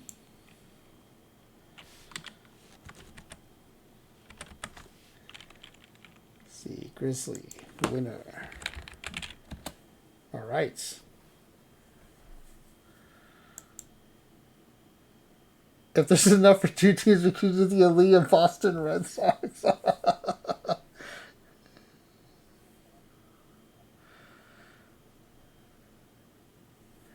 Looking at your 20 card perfecto lineup and wondering why there are only 7. Oh, you didn't draft a catcher? Yeah, you know what? I did a 20 man perfecto, and then right after that, I thought I was doing another 20 card perfecto, but it was actually like whatever the perfecto that's right around that time. Maybe it's the sleepy perfecto or whatever. And I was drafting it as if it was a 20 man. So I was looking for like 2-way players and roster flexibility and dead ball. And then I look at it, I'm like, this is a 26 man modern era tournament.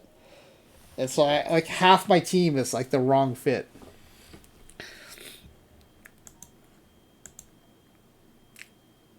Let's see. Okay, let's draft this last one. Last PTMS draft.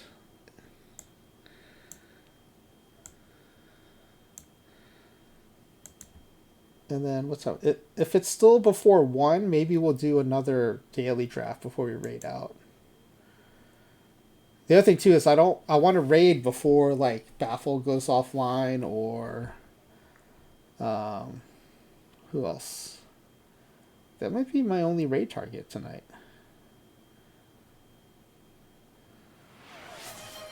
Z Grizzly, thank you for more scriptures for Crouton. Hey buddy, these are some Z Grizzly scriptures for you. Yeah.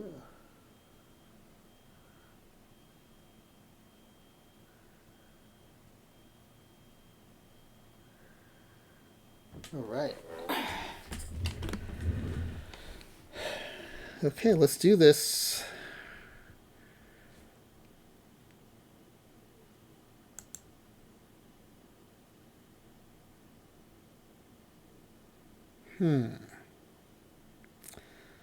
Other than the good end, this is kind of an underwhelming round here.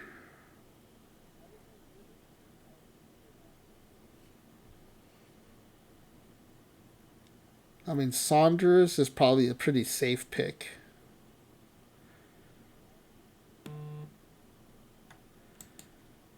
Mathewson might be safe-ish too.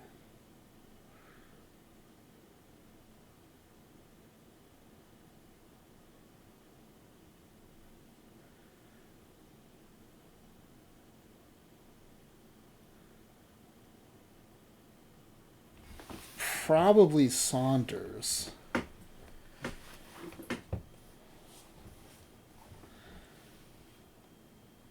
I think I wouldn't be bummed going into the diamond rounds with him as one of my starting outfielders. I just worry about not getting enough good pitcher choices.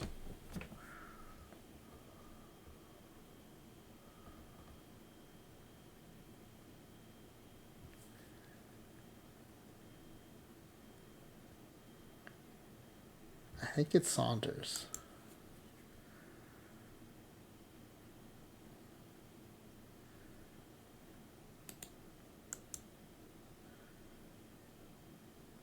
Yeah, I mean, 155 contact, 156 power, 147 I. I don't think I'll be bummed out to have that in the lineup.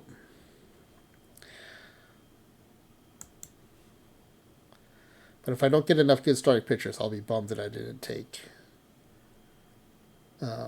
Oh, here's the Cupid Charles. I just saw him earlier today. I think it's Maddox and either Trout or Walcott.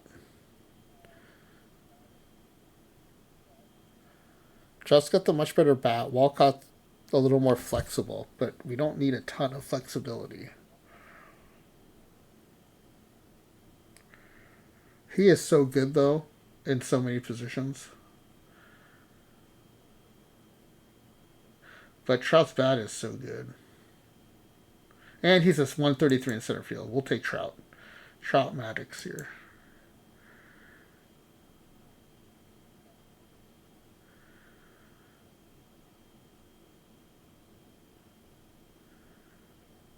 Yeah, this is a bummer round for sure.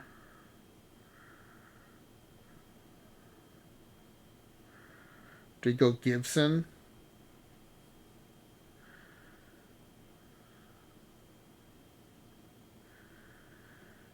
Gibson Medlin or Gibson Jeter?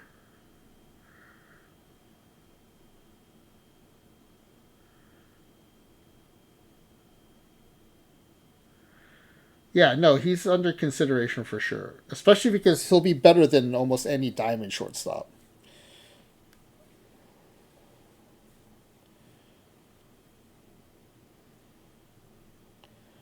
I do think Gibson's probably worth taking here.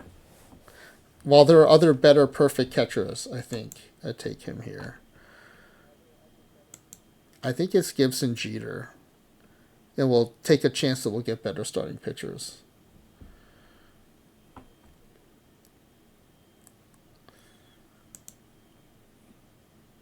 DeGrom might be better.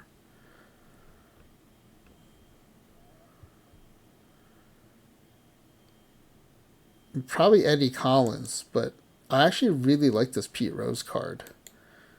The crazy good contact and the positional flexibility. His defense in all these positions is really good. When I saw that it was 100, I was like, well, okay, whatever. But like, this it's a good card.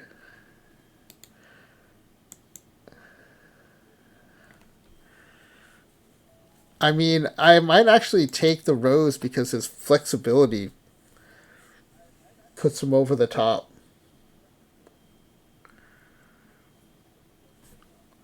Like I like Collins secondaries, but I think this defensive flexibility might be too good. I mean, I know it's a high heat, but still.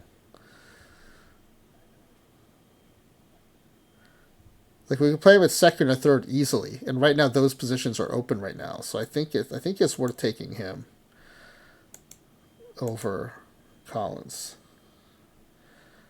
I know it's a 103 versus a 100. It's an LE versus a Clubhouse, but I think this is the better card right now. I think we're gonna do this.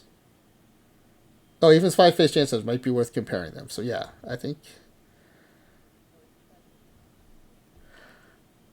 if I yeah, but my concern is like now if I mean it's a long shot, but if we get like the Joe Morgan, the 105 Joe Morgan, we just move him to third.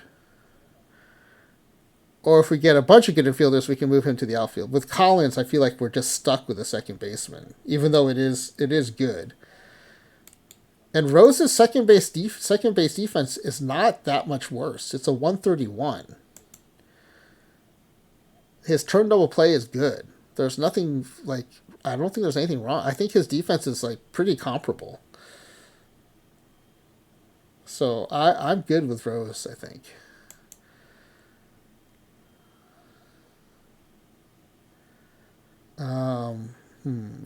Looking for a bat. So a good bat here anywhere? I go Babe Ruth. And do I go Ruth Musial? I mean, Rose is going to be playing infield somewhere, so we'll put him at second for now.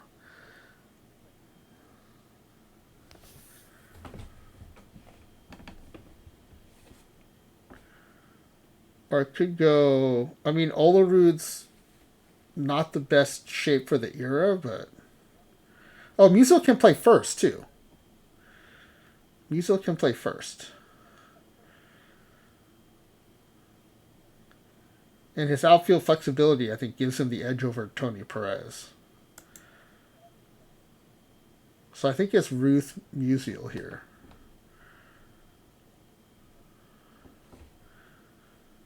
And there's no pitcher worth looking at here, so we're not missing out on a pitcher.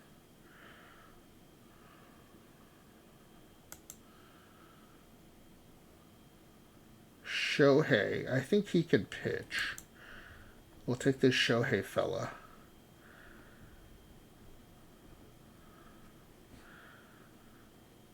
Now we could go Bregman at third. Or we could go Mordecai and say our rotation's done.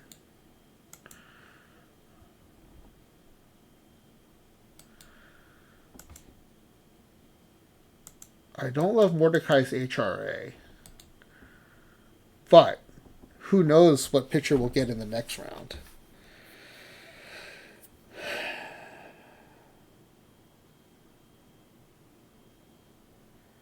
I don't love Bregman at third, so I think Mordecai is the better pick here. Mordecai and Shohei.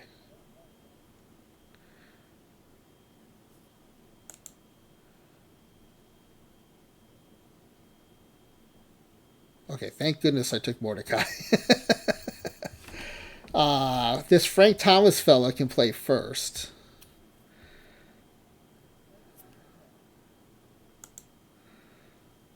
And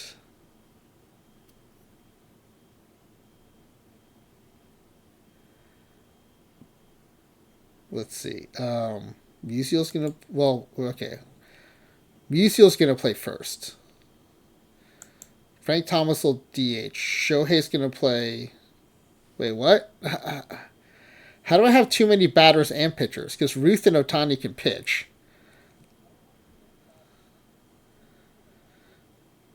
Well, no, Musial's playing first because he's an 85. Frank Thomas' first base defense is terrible.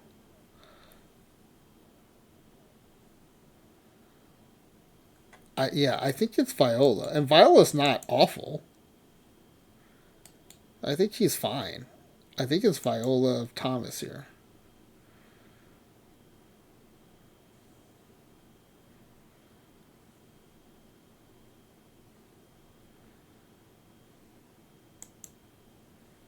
And we actually have two more pitchers than we think we have because Ohtani and Ruth can both pitch. And Blackwell's got a nice card. And Ottavino's got a nice card.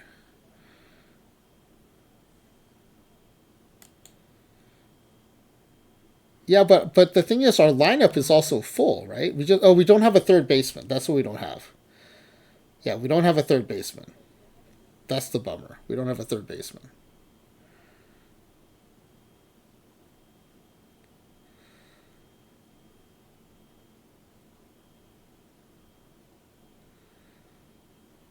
Um,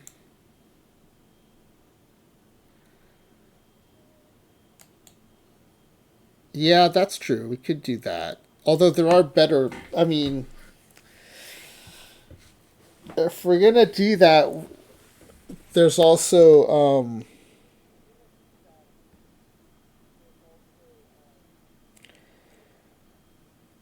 there's Simeon at second, or there's lots of good diamond third basemen.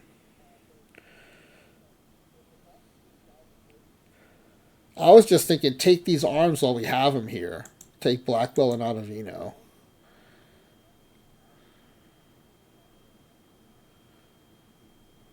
and just look for better bats later. Marte's not bad, but I think there are better bats.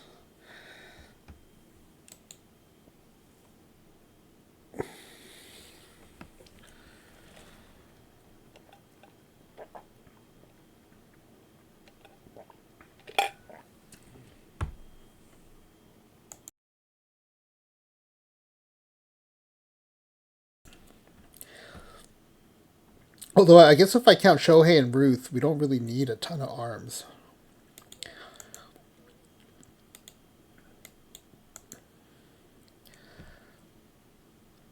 But I mean, these are two. I think this is one of the better diamond pitchers, and I think this is one of the better diamond relievers. So I feel like I'm safe taking them.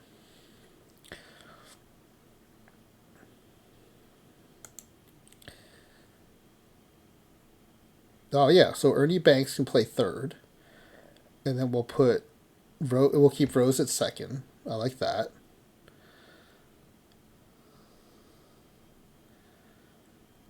Yeah, do we take a third Ferdy Shup? That would be kind of cool. Tim Burke is pretty good too. I think it's Ferdy Shup though. I actually think it's the third Ferdy Shup. I think it's Ferdy Shup number 3. Do I like him better than Strom? That's the question. Strom has much better control, but Shup is better at everything else. So yeah, we're gonna go Shup. The third Shup of the night. Grandal will be our backup catcher.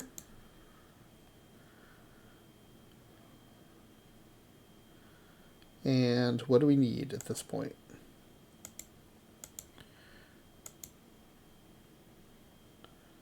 Second baseman. Shopping for Shups.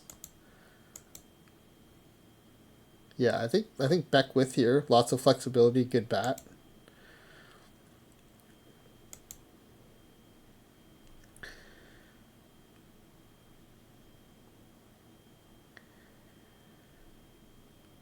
Hmm.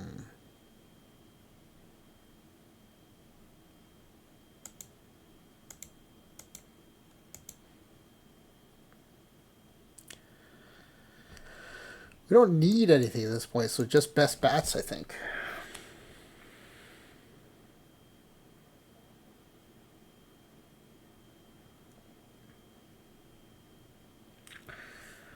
Nilsson's pretty good. Better versus righties. I wouldn't be opposed to taking Greinke. We're still going to eventually need 2 more arms. Even if we count Shohei and Ruth, we still need 2 more arms.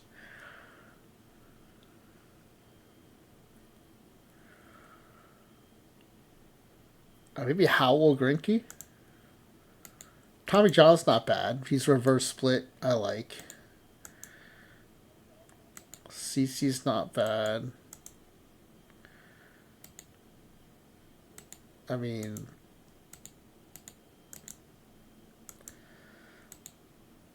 I think CC, Greinke, John, Howell are all decent here.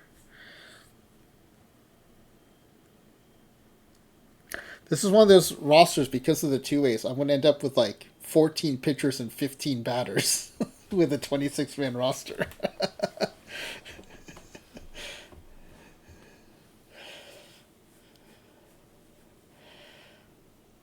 I think Howell Greinke. Well, how many lefties do I have? Do I need some lefties? I like to get Viola out of that rotation. I don't know if there's enough righties to do that, but enough good righties. Could Greinke get him out of there? I don't think so. Yeah, no, he's not good enough. Darvish isn't going to do it. Oh yeah, Otani. Duh. Yeah. Okay. So we can go righty here because we have Viola. We'll have Viola and Shupp in the bullpen already.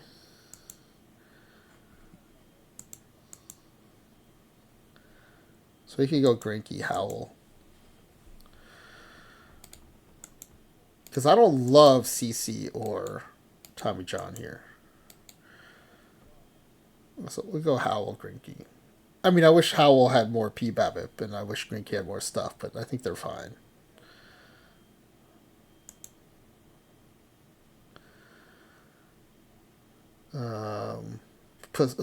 We already have a backup catcher. I was going to say Posada would be great.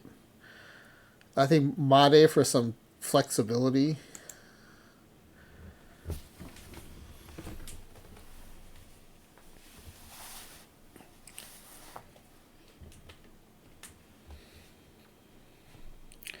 You know, if I take Posada, I could go Posada Grandal at catcher, and then Gibson can play the field.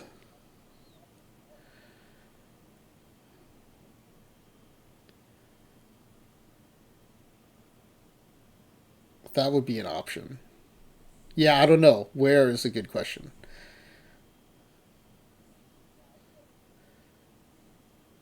His bat's better than Banks at third.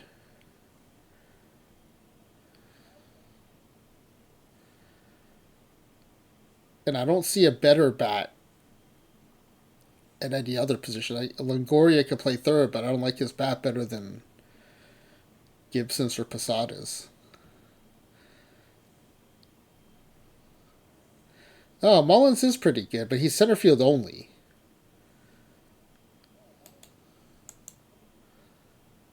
And he's VR. I wouldn't necessarily. Yeah, he's not terrible VL, I guess.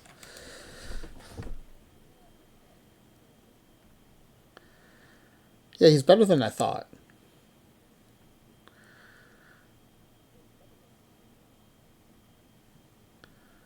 What is he in center? He's a 124. That's pretty good.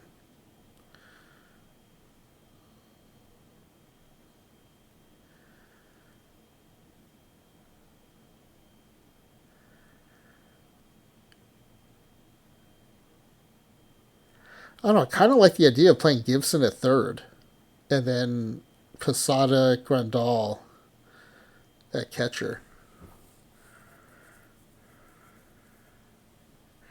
The Posada plan.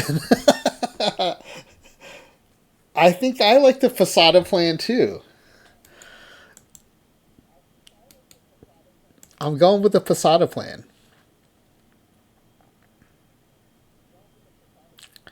Let me just take one last look at these relievers just in case.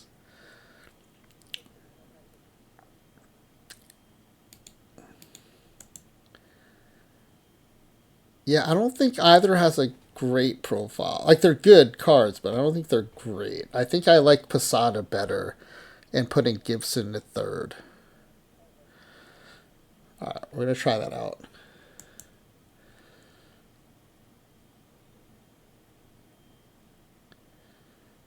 Would this be the third Daniel Murphy, too?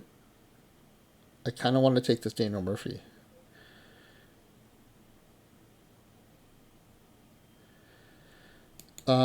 I like a lot of so I like the Latman card. I like the We'll See More card.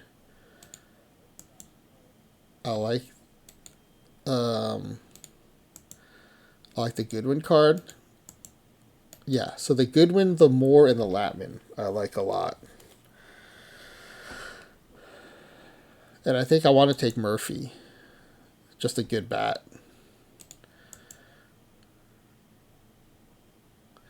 I really like Goodwin's reverse split. I like that he's so good versus lefties. But I think Moore just might have a better card, just a flat out better card.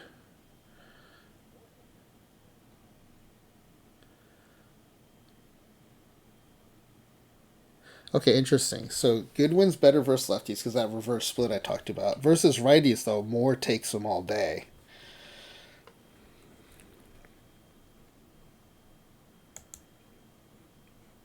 What about Latman?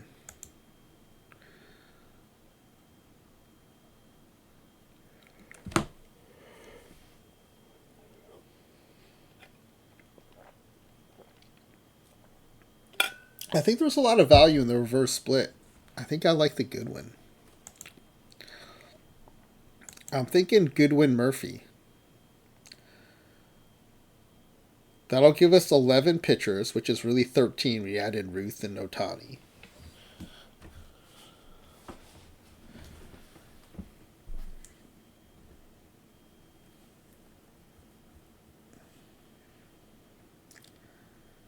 What do you think, Sci-Fi Shane? I like the Moore card better, except I like the reverse split of Goodwin more. So I'm thinking Goodwin Murphy. In addition to triple Shup, is this triple Daniel Murphy too? I think it might be triple Daniel Murphy.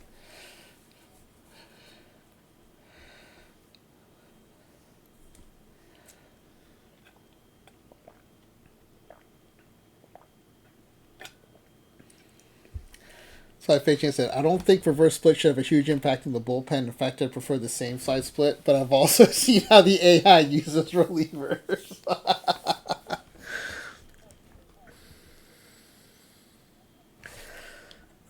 Yeah, I mean, the Will Seymour card is, I think, better in general.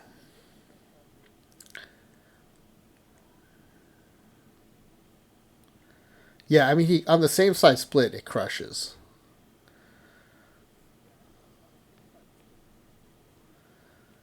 The only thing it's worse at is the stuff versus lefties.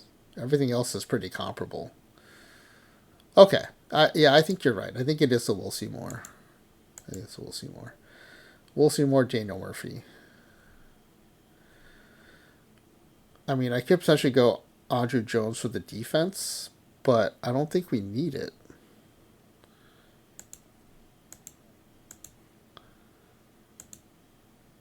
Oh, maybe we do. Ruth, this might back up. Well, he's a 126. Saunders is a 115. So yeah, I don't think we need Andrew Jones. So I think it's Murphy more. I mean, with all these perfect bats, that more bats, the Murphy bat's never gonna play though. I don't think. Actually, maybe it would. It's better than Beckwith and Made.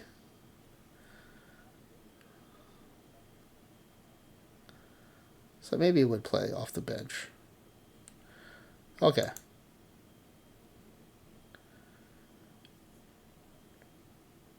All right. So we should have 13 pitchers. 14 pitchers. Oh, Beckwith. No, no, no. John Beckwith, you're not pitching. No, you're not. You're not. Go back to the dugout. Go get out of the bullpen. You're not. You're not pitching. Mordecai Brown is not DHing. Put the bat away. Actually, I don't even know if I want him playing two way. Yeah, you're not even playing two way. You too, Grinky. You don't need to play two way. It is funny though to have 17 batters and 13 pitchers. Looks like we have a 30-man roster. So both of you sit down. Oh, it won't let me do it separately. I have to do them one at a time. You sit down. You're not a two-way. And you sit down.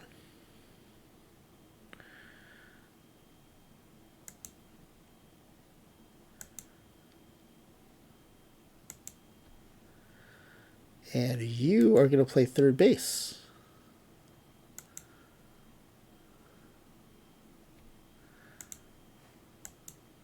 No, okay. It's going to keep putting Gibson at third. All right, I'll have to do it manually. Okay. Okay, let's see. Who's my number one? DeGrom, Maddox, Gooden, Otani, Brown.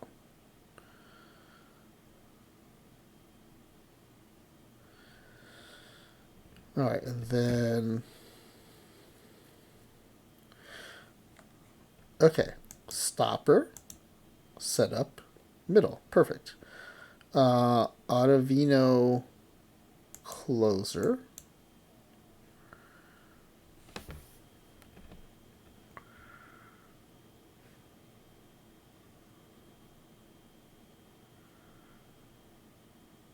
Maybe Blackwell stopper.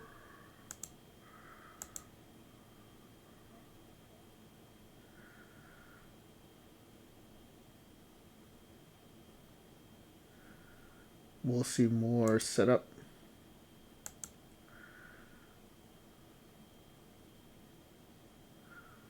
Maybe throw Howell in there too.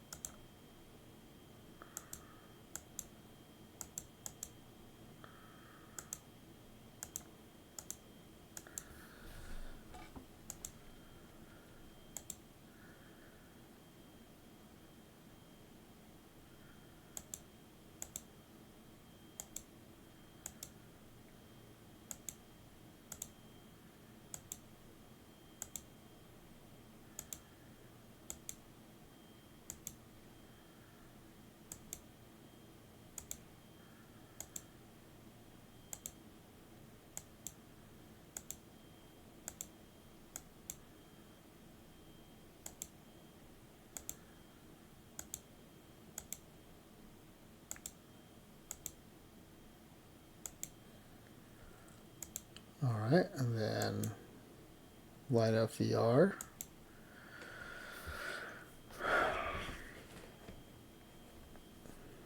Actually, Banks is good versus righties. I think maybe we keep him at third versus righties.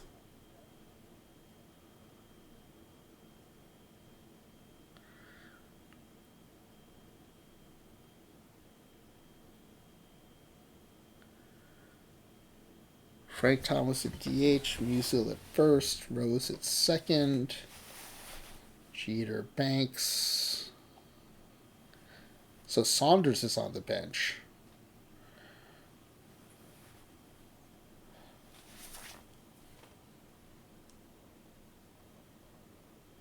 But I think that's right.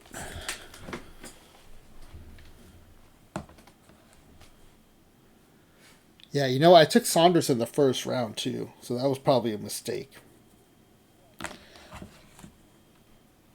Who are my choices? It was Saunders or they weren't good choices because Saunders is a 102 and he was my top fat choice. But if it was anyone who could have played third, that probably would have been the better pick. But that's in hindsight, so.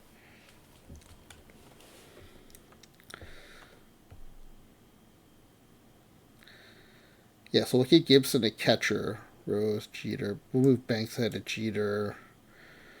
Yeah, this is probably. We'll move Trout up to here. Actually, do we lead off Trout? Oh, do we lead off? Hold on a second. Yeah, let's lead off Trout. We'll go Trout, Otani, Thomas, Ruth.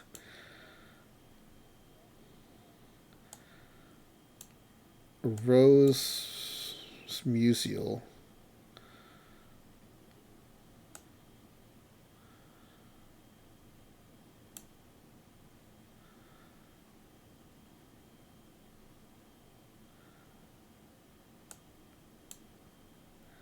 Gibson, Banks, Jeter. Maybe Rose is up too high. I don't know though. I like that Contact Eye batting fifth behind Ruth. I think that's a good combo with Musil coming up behind him.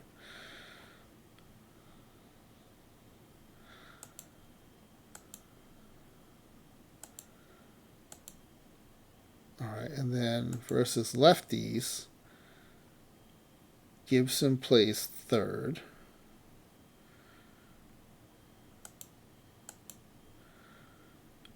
And then Grandal catches.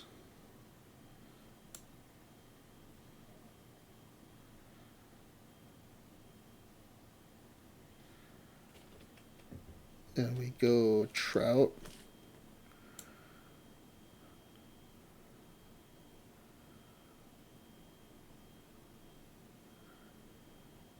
This is versus lefties, right? So maybe it's Trout.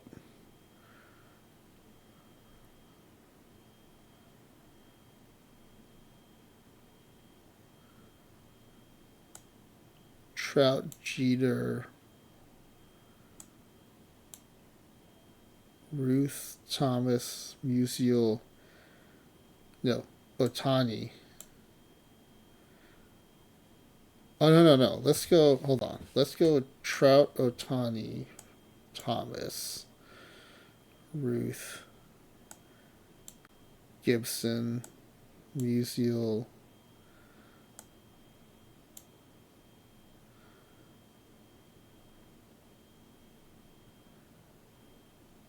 All right, this is versus lefties. So do we go? Yeah, no, it's Grandal. It's Grandal. He's a better fielder too. So yeah, it's Grandal. Okay. I actually kind of like this lineup. These two lineups. The use of Gibson is kind of weird, but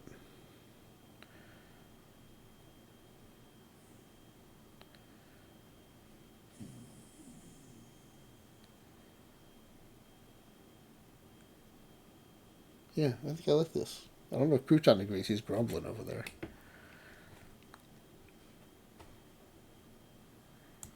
All right, Trout's gonna run.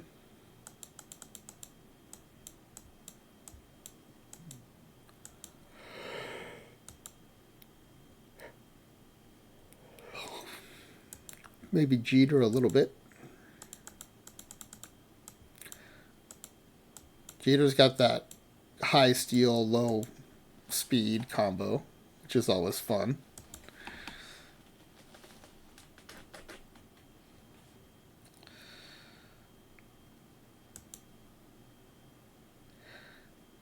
It's weird that this is his 50-50 season, and he's only a 104 stealing. Does that strike anyone else as weird?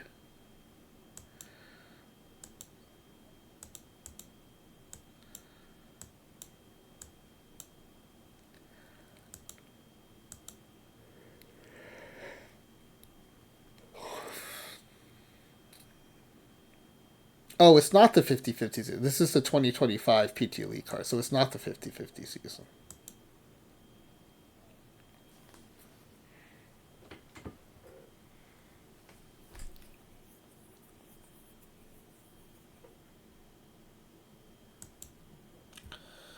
All right, I think that's it. 3 drafts done. I don't love any of them, but I also don't hate any of them. I think any one of them can go a couple rounds, maybe in a round 3. Who knows? Definitely no deep run drafts in there, though. Yeah, the last one's probably my favorite. But I don't see a deep run in any of those 3. But I think any of them could potentially get out of the first round.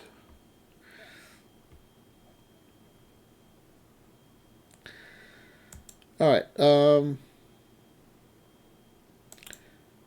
Smiley Face Jan, do you still want to see some drafts? I could do a daily draft before we do the second. Let me get the second wheel spin up, and then maybe we'll do another draft. Do a daily. Okay.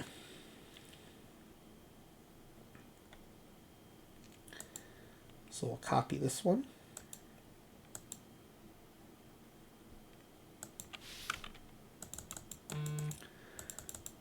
Thanks for being here, everybody.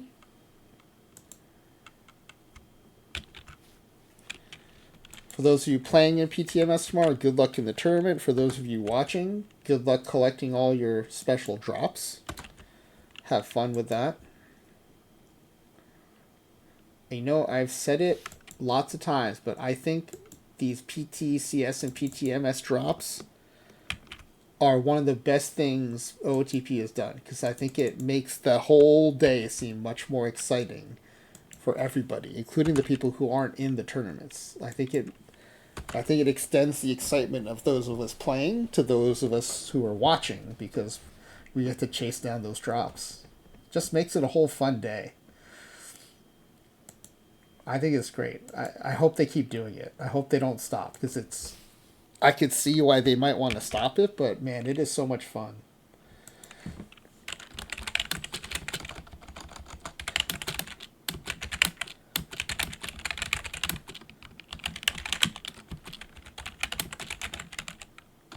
And it's not just the drops. It makes the whole event seem like a bigger deal.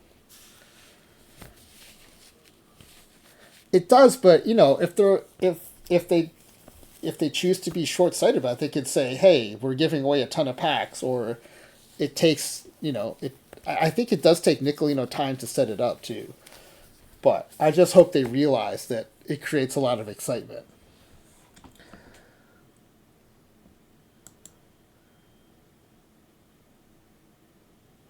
Slyface Jane, can you pin that for me? Twitch is not letting me pin right now. Hopefully it lets me raid out. When it does this, it sometimes doesn't let me raid out. Thank you, Slyface Jane.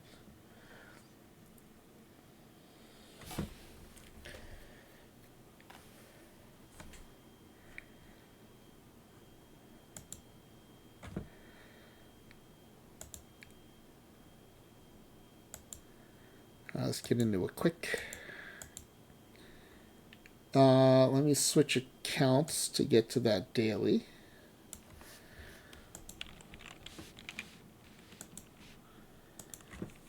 Let's see. Which account is it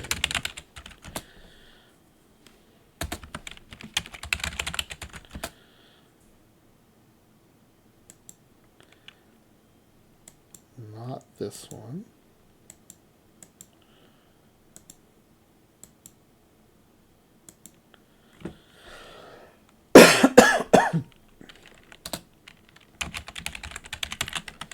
Sorry for coughing in your ear, everybody.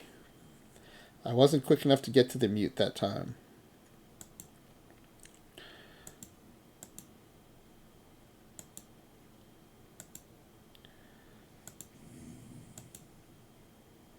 Oops.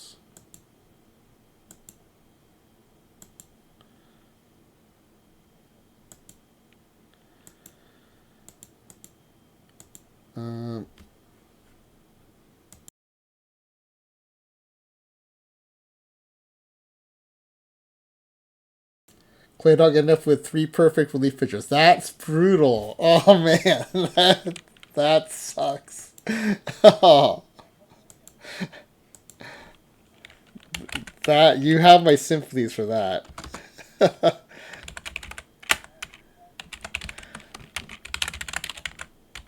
It makes me feel better about all 3 of my drafts then. Took 2 of them in the first 2 rounds in the 101 pluses. Oh man. Oh, that's a bummer. That is a bummer. All right, let's see. We've got nearly perfect wake-up call. We can do that.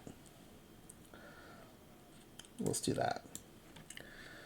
Now, nearly perfect has perfects and diamonds, but they're not split by round. So you grab as many perfects as you can. Hopefully you don't end up with too many diamonds.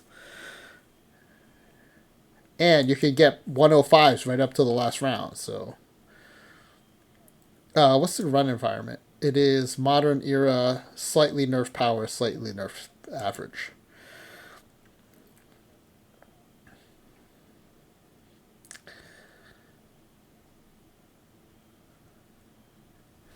Not a great round to start with.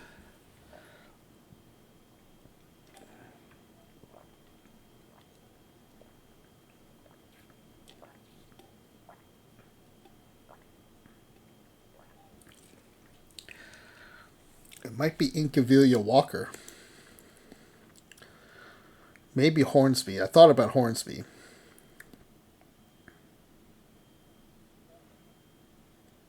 But these two batting cards are so much better. Alright.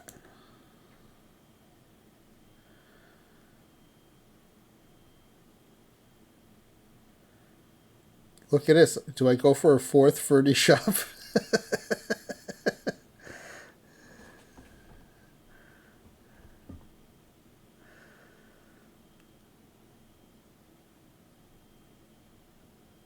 I think it might be...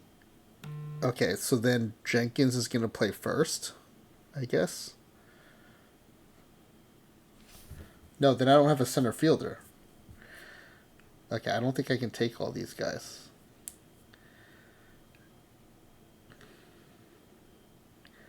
Oh no, one of them can DH, I guess. One can DH. We're already using upper DH spot after 2 rounds.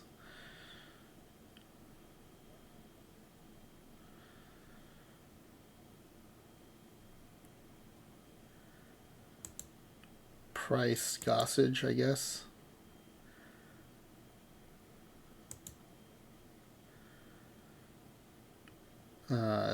Torrey, Granders. No, we already have outfielders. We don't need outfielders today.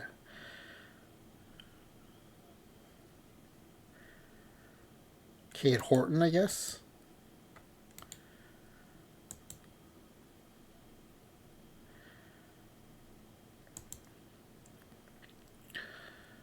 Trout.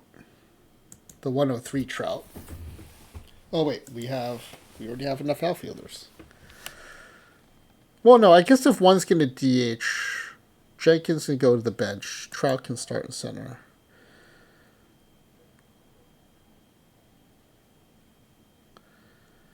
Made or Grandal? Go Made. We need infielders. We'll take this pitcher named Babe Ruth. We have 6 outfielders now. We'll take Smokey Joe Wood. Okay, we need Dolan. We need infielders. Take Dolan.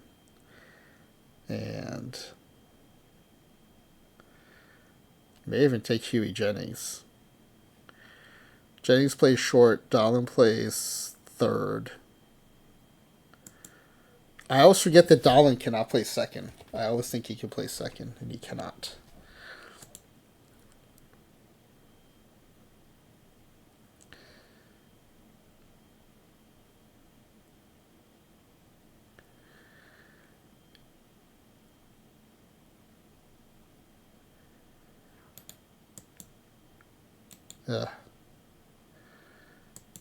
McVeigh.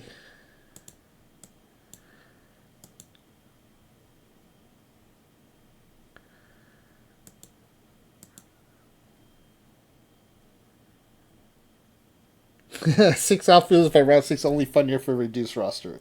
Yeah, well, I did take Jenkins with the idea that he'd play first, but yeah, he's still listed as an outfielder for sure.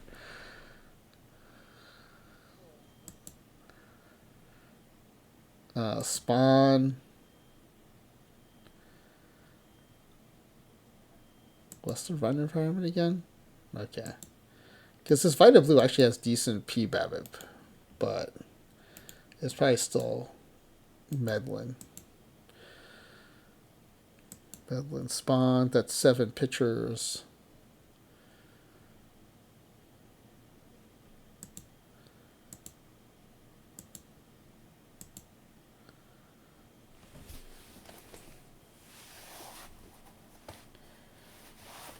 We still need someone who can play second base.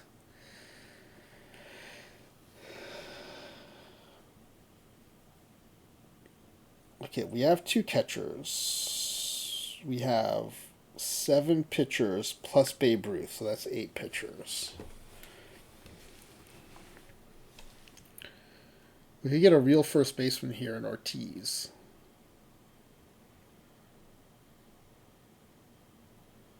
We have 7 more starters and 10 more relievers coming.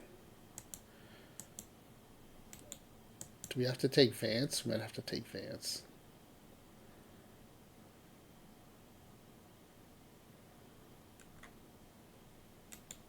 I think I was going to take Witt Ortiz, but yeah, Mora can actually play second. We still have 3 second basemen coming, but if I do this, then we have to take pitchers almost the rest of the way. No, we have room. We can still take a couple of bats. We'll do this.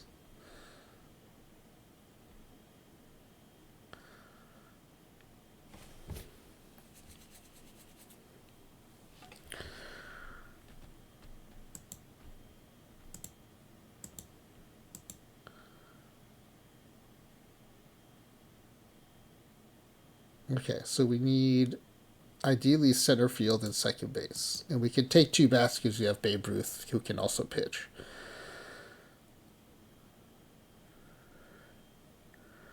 But this round it looks like Eckersley Miller.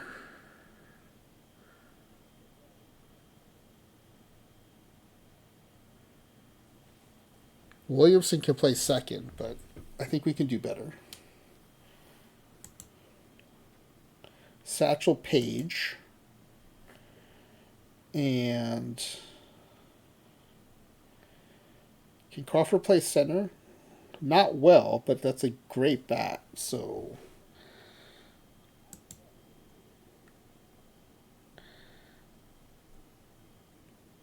we'll go Paige Crawford. Yeah, you're still thinking high heat.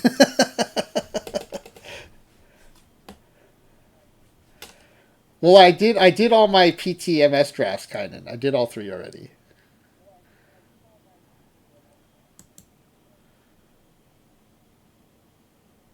Oh, Cupid Childs for second base. Perfect.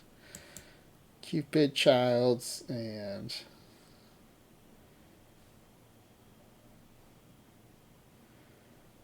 Rodriguez or Viola.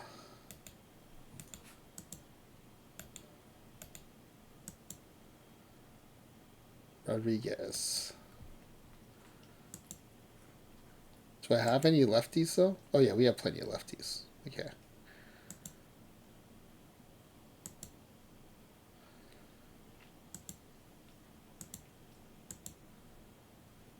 $13 pitchers. Oh, Cal McVay too. That's right.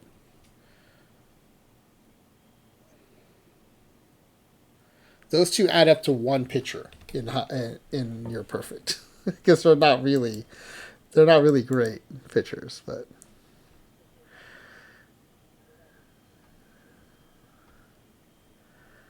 all right. Let's see. Satchel's my number 1.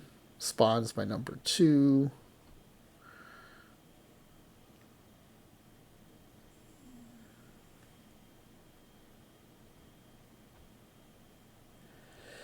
Would be default run environment. You want to set opener lineups. None of my lineups are super splitty, so I don't think it's gonna matter. But thanks for the heads up.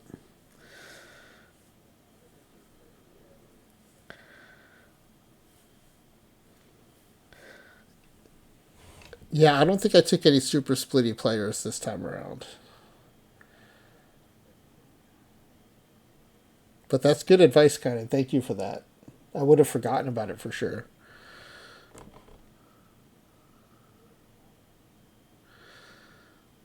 Let's see. I don't like Price in the rotation. Um, I guess we could start Ruth or Smokey Joe Wood.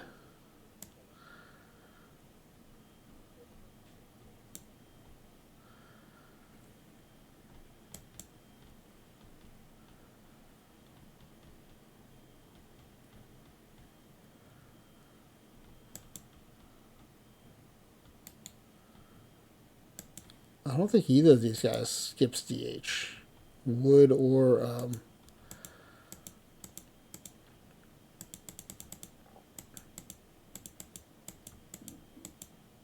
McVay.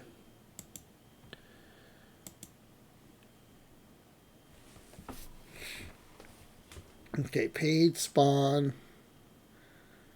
Medlin.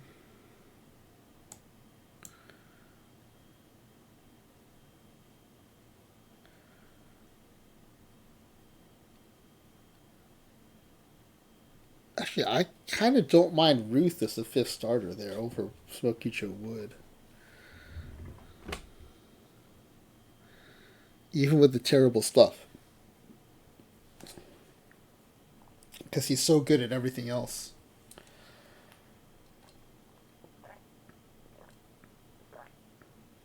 Although that mean he's more tired, so that he doesn't get as we don't get as bad as much. So maybe we do leave Smokey Joe Wood in there.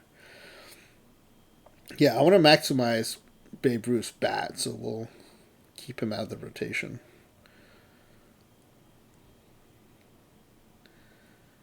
All right, we'll go.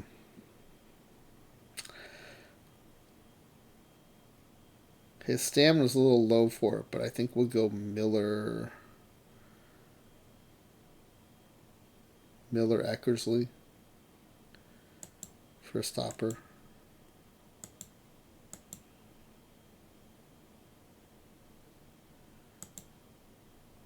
Price K-Rod for setup.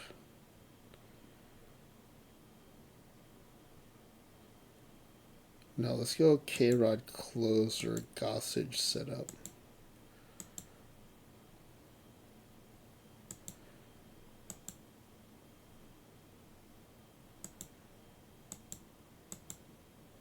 Okay.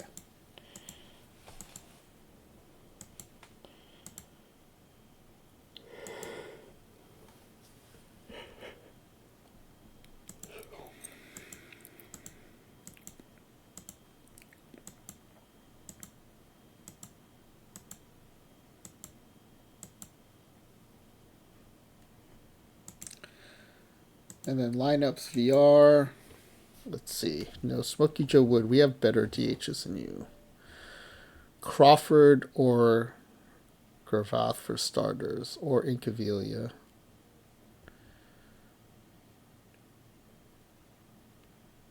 We'll go Crawford. That's a crazy good bat.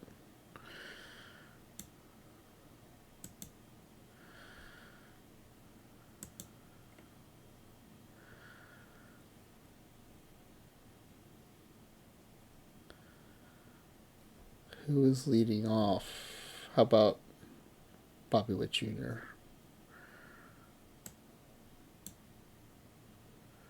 And then Cupid Childs. And then Babe Ruth. Trout.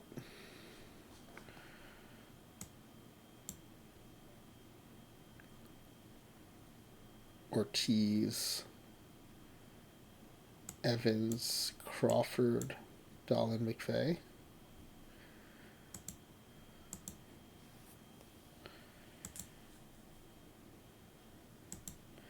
Actually, let's go Torrey versus righties, and then we'll go McVeigh versus lefties.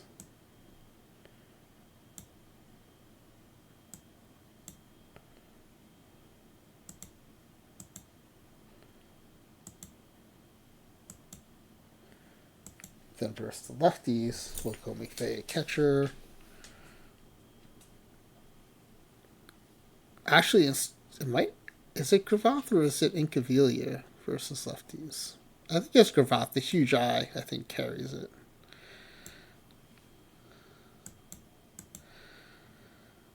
So Witt,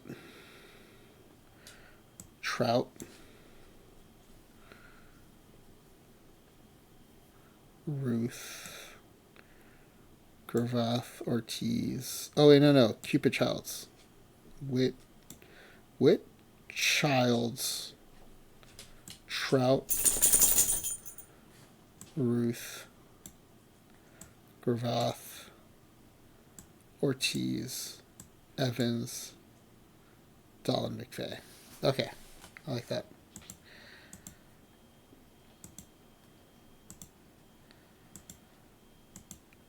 Did Lisa Loves Biology ever make it home? I hope so.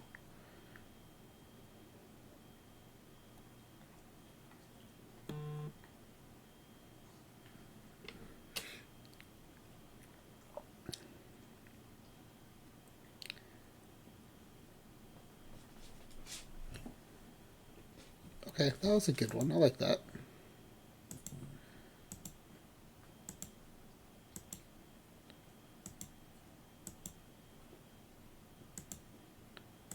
Okay, let's do the wheel spin and then let's raid Baffle. Does anyone else want to get in on this that's not in already? Kynan 360. Do you want to get on this pack giveaway?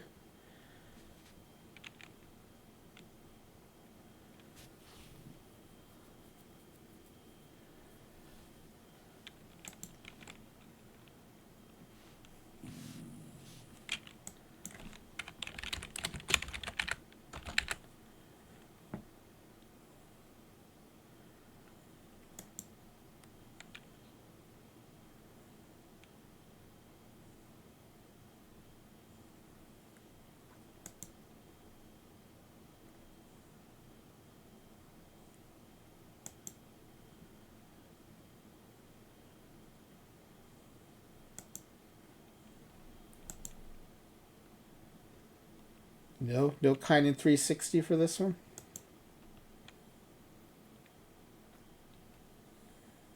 Anyone else? Lisa Loves Biology, are you back yet? Do you want to get in on this? Nerd of Anarchy? Yeah, no Nerd of Anarchy in this one either.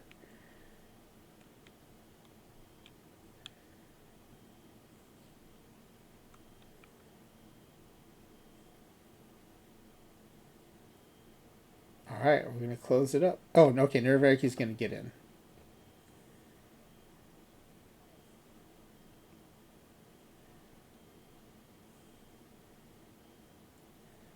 Here's what I think we'll do. I do want to raid out after this because I want to make sure we raid into somebody. And Baffle is still streaming, so we're going to raid into Baffle. And then I'm going to keep the stream up, and I will do one more draft. If anyone wants to come back and watch another draft, I think I have like a morning perfecto or something I can draft. Alright, so Nerdovecki's in. Let's go ahead and close the forum. Oh, Kynan said 1 sec, so we'll leave it open for Kynan too.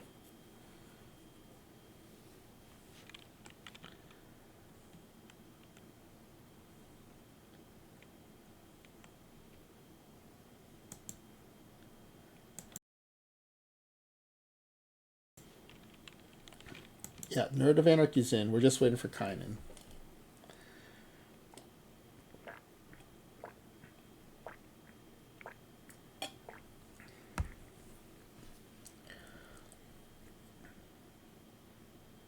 You can't get the link to work?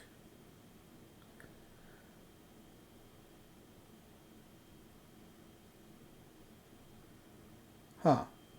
Okay, I'm just going to add your name to the spreadsheet then.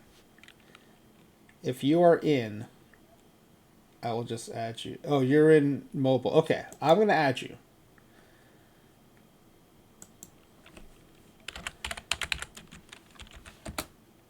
You can, what's your OOTP login? Or you can DM me your OOTP login with the right capitalization stuff. I've manually added you to the wheel spin though. Oh, it's the same lowercase Kynan? Okay. I see it all the time in the pack waveforms, but I copy and paste everything so I don't mess anything up. So it doesn't like get absorbed.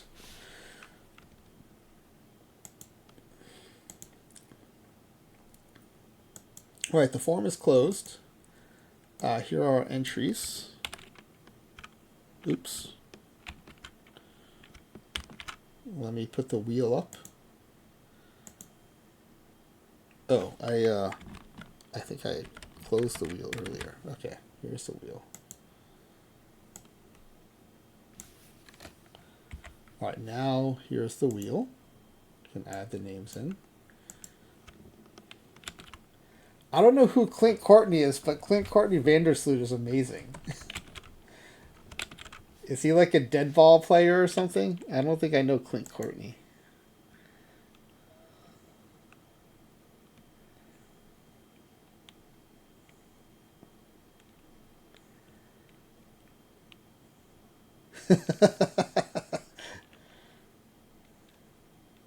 Kind of, it's a good thing your password got automated because it's full of profanity and slurs.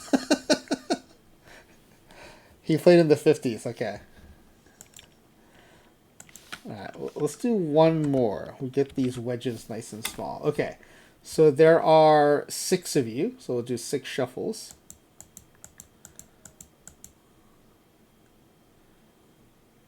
Nothing more than a couple of pairs in here. So everyone's pretty well scattered. There is this Clay Dog Z Grizzly corner you have to navigate.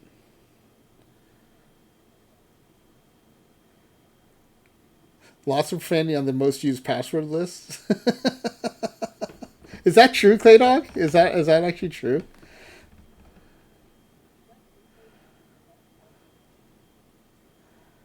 All right. Good luck, everybody.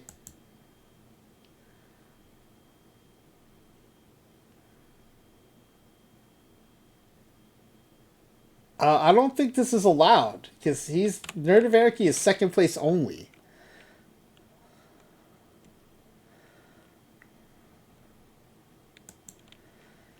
Yeah, lots of laughs when you're learning dictionary text for brute forcing in your is pen penetration testing class. That's funny that I didn't realize so many people use profanity in their passwords.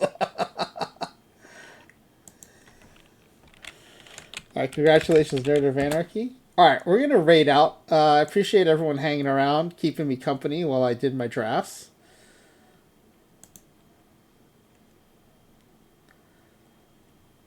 It's always nice. Makes it more interesting than just sitting there doing them myself. And the advice I got from folks was very helpful. And if I did have more splitty lineups, kind of 360's advice, which everyone should keep in mind, because it's a modern run environment, you do probably want to set opener lineups if you have splitty rosters. So I'm going to raid us out to Baffle, and then I'm going to keep the stream up and we'll do a draft or two. Oh no, did Baffle go offline? I think Baffle's offline now.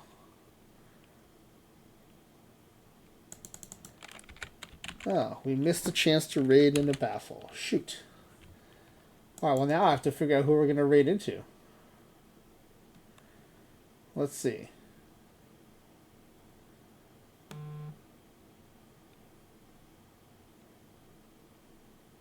Oh, Marbeck is streaming. Oh, we were totally raiding the Marbeck. Marbeck is based in Spain and streams OOTP. And I am super psyched. He's not an affiliate, so hopefully you've gotten enough drops. But there are no other affiliates available anyway, so we'd be raiding into a non-affiliate no matter what. Marbeck77, super nice dude, and streams in Spanish, OOTP. He's playing MLB The Show, but he is definitely an OOTP community member, so we're going to raid Marbeck77. I am psyched about this. And I will be back to draft. I'm gonna keep the stream up. I think it's EIK, right? Marbeck BEIK. Yeah. All right, we're gonna raid Marbeck 77. All right, this will be fun. He's a super good dude.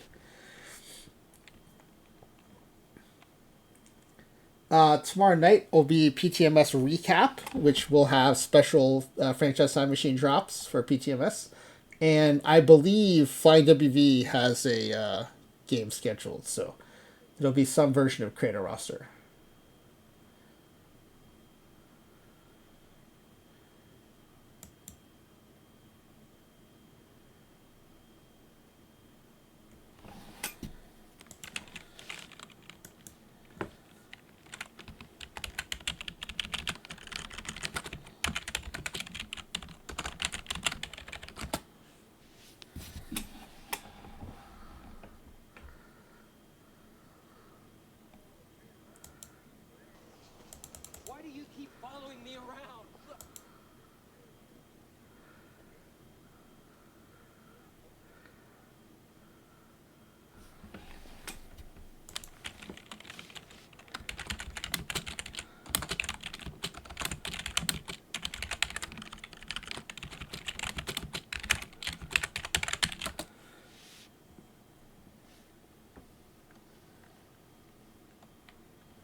All right, back to the stream. I don't know if anyone came back. Let's do another draft.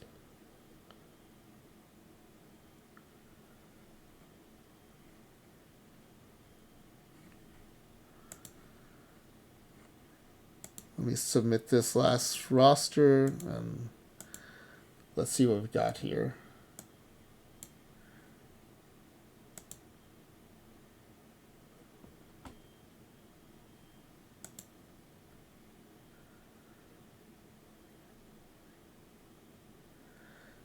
Kind of 3C, look forward to facing a franchise style machine in rounds 1, 2, and 3. All right, let's see. I don't know if I'm talking to myself. I don't know if anyone came back, but I'm going to draft this other team here. Let's see. I think I have another daily that fires pretty soon. Kynan's here. Okay. Let me put this back up for a second while I switch accounts.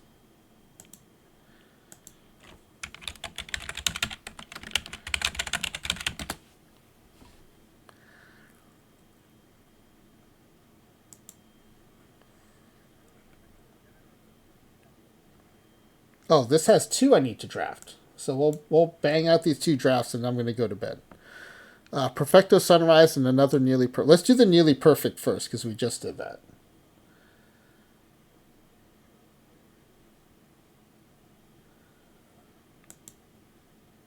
I know, right? Kynan's such a meanie. You can just tell when he's on voice channel that he's a big bully. All right, let's see what we got here. Messina and let's see. I don't love that the Clemente is a single position batter. Maybe Mauer, just get that VR catcher out of the way.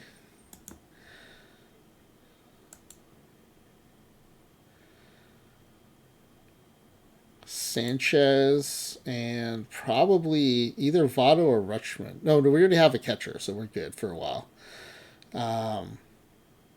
We'll get the other catcher in a round where there's nothing else going for us. And I think this Votto is probably good enough to grab. Or maybe the BJ Ryan in honor of Claydog. Claydog, you were the one who had to take 3 relief pitchers, right? Including 2 in the first 2 rounds. Yeah, it was Claydog who said that. So in honor of Claydog, we might take BJ Ryan here instead of Votto. There should be plenty of good first basemen coming, so we'll do that. I do like this Spooner card. I don't know if he plays up enough for near perfect, but I do like the card. It's probably Utley and maybe Charleston. I will say this Drake Baldwin plays reverse split okay and would be a decent pairing with Mauer. What's the run environment? Slightly nerf Torres. Now, there's probably some other better catchers coming. We've got 6 more catchers coming, so we'll go Charleston.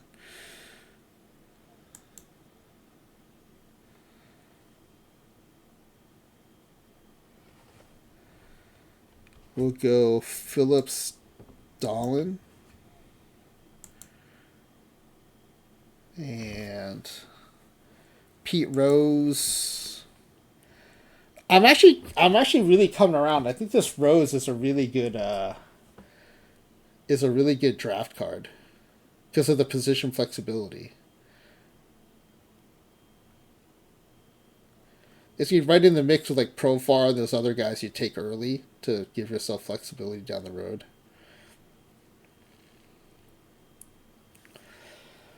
I don't like any of these other cards, so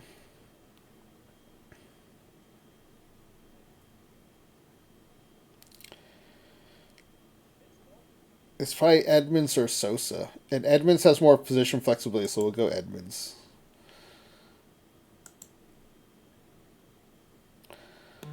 Andrew Jones and Fernando.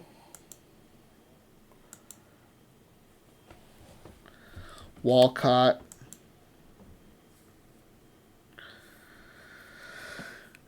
Is it Dazzy Vance? It might be Vance. It might be Phil Necro. This 100 Nico probably better than that 102 Vance. We'll take Necro.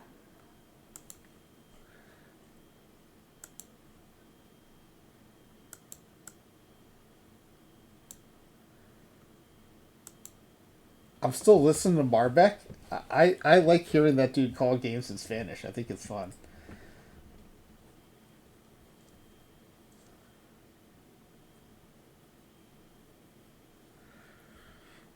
Let's see, Aaron Judge for sure, and then I think we still need pitcher, so it's going to be Newhouser or Price. Newhouser is surprisingly good here. I think we'll go Newhouser.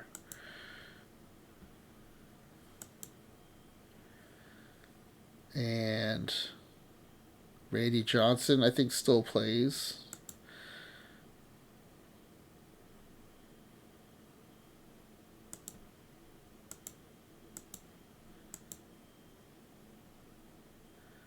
Oh, we still need a catcher.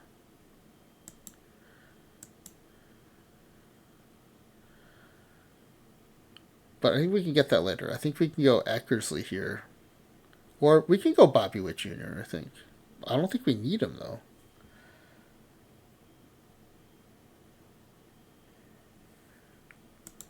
Yeah, we'll go Eckersley. Frank Thomas. We wanted a first baseman. We got a first baseman. And Arky Vaughn. So I'm glad we didn't take Bobby Witt Jr. because now we can take Arky Vaughn in that spot.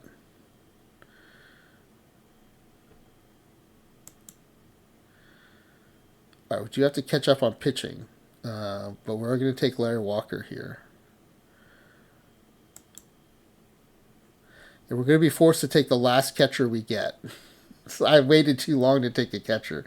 So it's going to be Larry Walker and I think Greinke. Or maybe Spire. Yeah, Spire. Walker, Spire. And then we got to take the next catcher we see.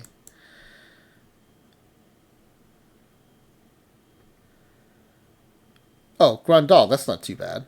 We'll take Grandal. And we need to take a pitcher. So probably K-Rod. Yeah. Or let's see. How is Cade Horton? Not great. Will White's not great. So we'll take. Okay, right. And then we got to take. We have to take two pitchers, I think. I don't have any two ways here, right? Yeah, so we got to take two pitchers next round. We have 5 starters and 3 relievers to pick from.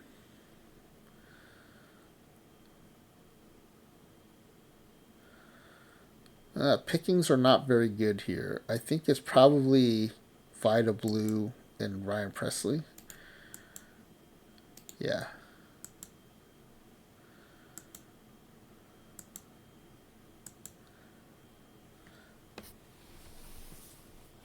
Yeah, I've been talking about these Clubhouse stars. I think, did we get new Clubhouse stars today?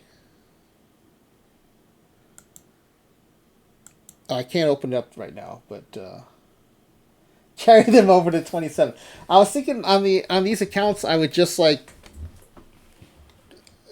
buy cards and put them in my league team and just see how they do the last few weeks.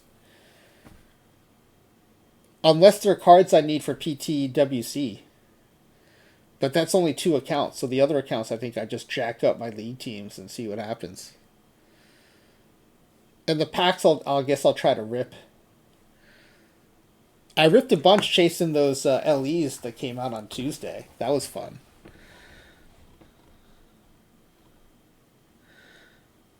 Alright, let's see. I think these are the starters. I don't think Necro or... Actually, one of them might start over Vida Blue. His HR is pretty bad.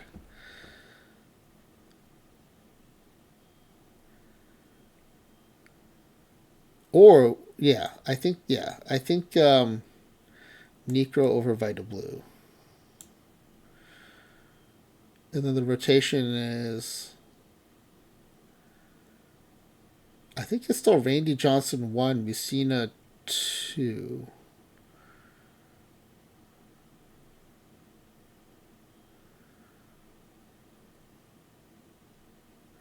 No, this is fine. Messina, Randy Johnson.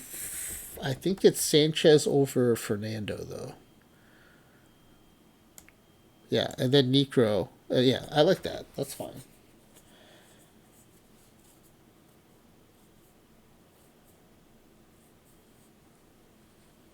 Wow, you're down to 200K perfect points? Man, you had so many. That's cool. You like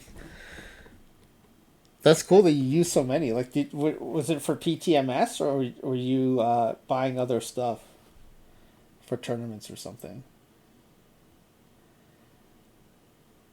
I hope you left yourself enough though for PTWC.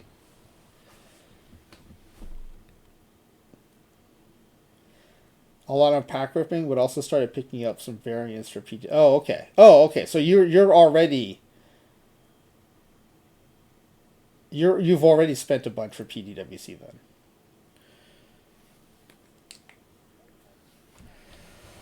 All right, let's see. What are we doing here? BJ Ryan and I don't know. There's a. I guess Ryan and Rodriguez will be my stoppers.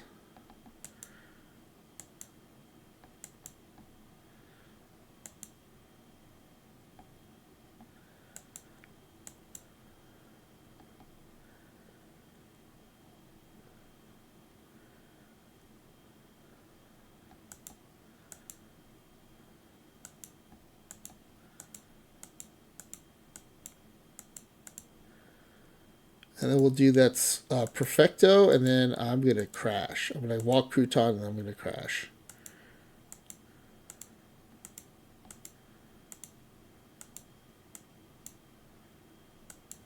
Kynan 360, by the way, U.S. women beat Canada today in curling. First time ever in the Olympics for the U.S. women to beat Canada.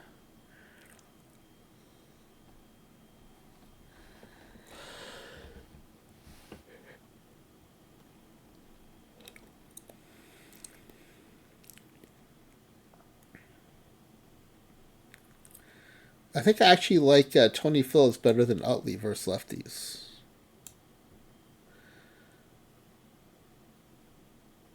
And we'll go Grandal over Maurer versus lefties too. But other than that, I think these lineups work. Hey, Andy from Sheffield. Oh, you had weeks of rain? That happens here in Portland too. We do get weeks of rain.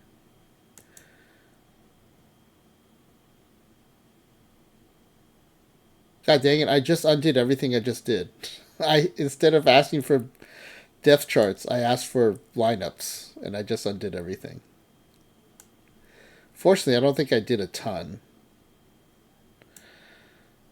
Yeah, that's good. Okay, let's try again. Depth charts. There you go. Alright, so it's done.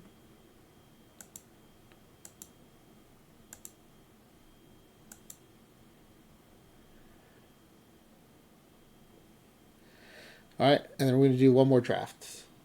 Andy, you did miss the mainstream. I did my drafts, we did our giveaways, and I rated out, and then I just came back to do a couple of drafts. Mostly because Smiley Face Jane had been asking to see drafts, but I don't think she came back. So it's just been Clay Dog and Kynan 360. Alright, and then we'll do that I think it's a perfecto.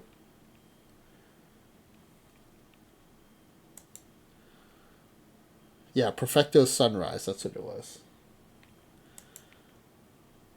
I gotta switch my mindset. I just did between the high heats for PTMS and then the nearly perfects. I gotta get back into perfecto mode. You're prepping your PTMS roster.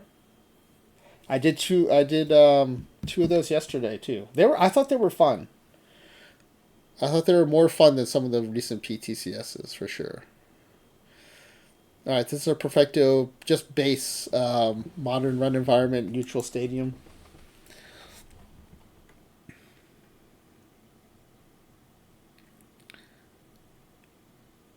All right, let's see. I guess we'll go Peck and Paw. Man, I remember when this Peck and Paw came out, it was such a good card, and now it just seems so weak compared to all the new stuff.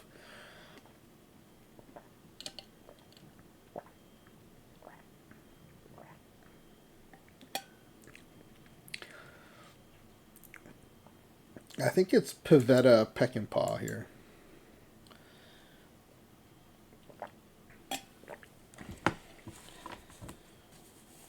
Yeah, Andy, one of my teams doesn't have, I think, any variants. The other one does have 10, but if I don't have any, like, uh, I think I have one Clubhouse Diamond variant. The rest are all Silver variants. So it's, yeah, I'm also expecting first round exit. But I think we did enough that, you know, if we get lucky, we can maybe win a round or two. Ooh, the Gehrig. The 105 Gehrig is real nice. Gehrig. I want to say Arky Vaughn, but I'm also tempted to take the 104 Randy Johnson.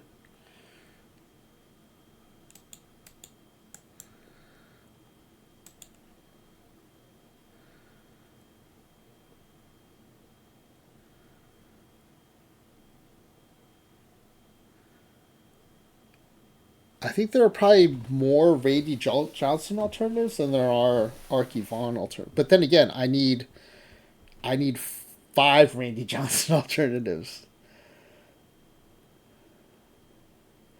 Other than Dihigo, though, I don't know many other shortstops or third baseman I would like over Arky Vaughn. So maybe we take Vaughn. Gehrig Vaughn.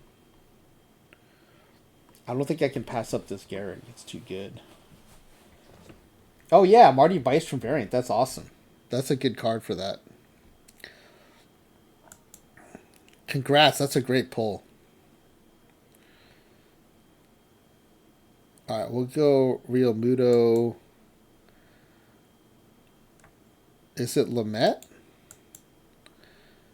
It might be Lamette here. Or maybe Incaviglia. I wouldn't mind having Incaviglia. Neutral. Modern neutral.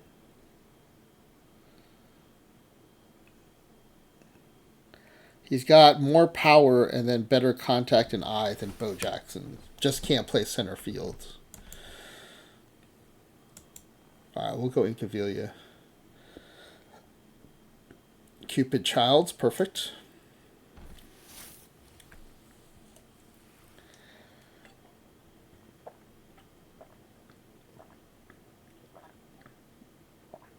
I guess Jim Rice. Not a great round. Oh, Diego. Right after I said there's only other shortstop I'd rather have is Diego. We get Diego. I'm Max Fried. All right, Diego's good everywhere though, so that's fine. We'll find a spot for him.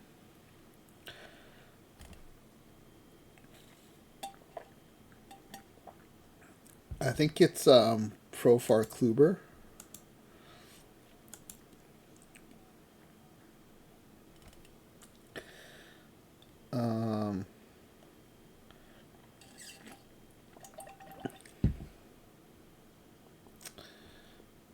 Can Diego play center?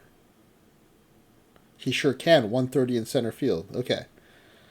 So, Tip O'Neill. And we need pitchers. We're behind on pitchers, so.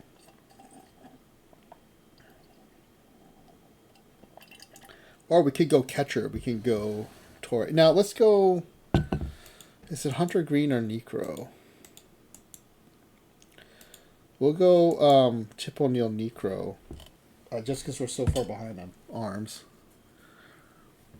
Ideally, well, no, let's go Phillips. Phillips is too good to pass up Swiss Army knife. But now we gotta go arms. I guess Vita Blue Gagne.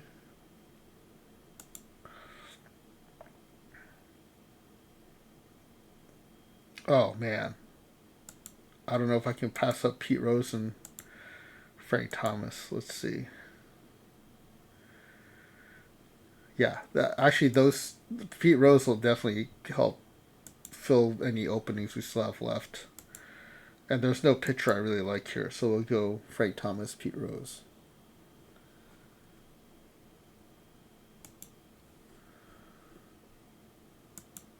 But now we have to go pitchers the rest of the way, I think. Gooden.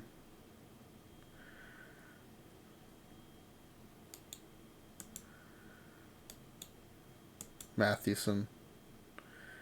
If we needed outfielders, we could have gone Ankiel, though his pitching is a little subpar for Perfecto. But I think we don't need.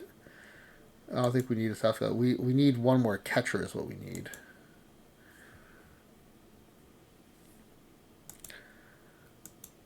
And there are two left.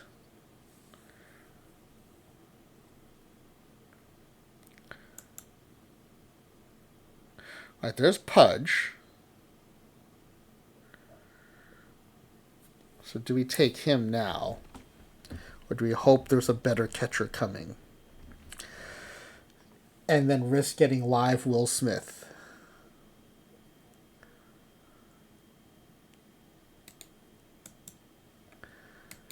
We could go Ponce, Cade, Smith here. Not great pitchers, but I think they're the best ones on the round.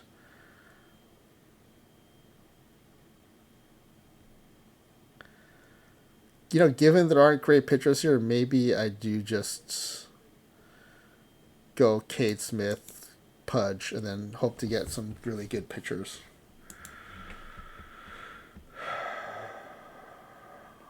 Babe Adams will do, and then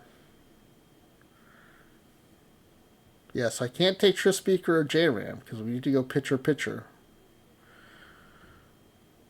Can any of these guys? Oh no, Diego can pitch, so we could take one more batter.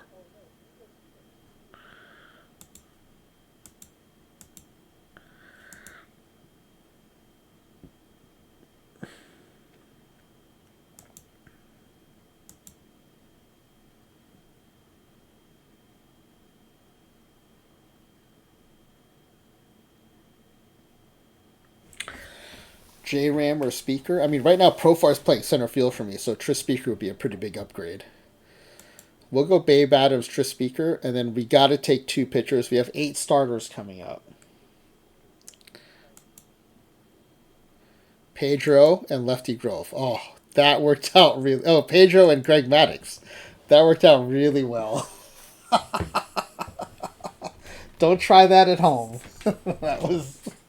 That was a big risk, and it paid off big time. Greg Maddux and Pedro Martinez. 105s. So they will be pitchers 10 and 11. Dihigo will be number 12. Perfect. Let's see. Dihigo's not the number 1 for sure. It's probably Maddux, Pedro Gooden.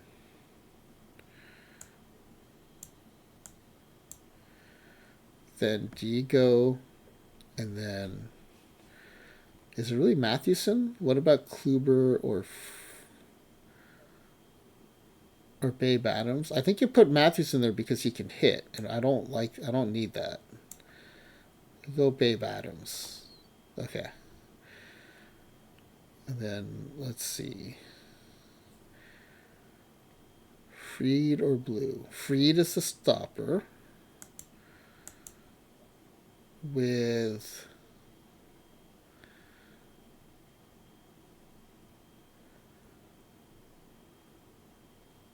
Kluber.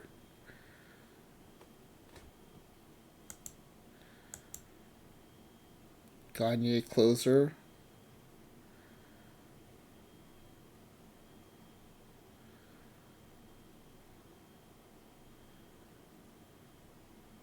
Or no, we could go Cade Smith, Gagne setup.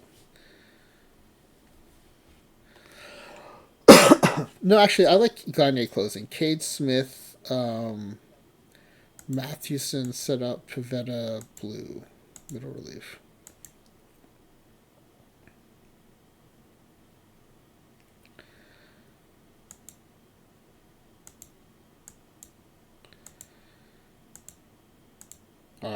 I think after this, I can go to bed.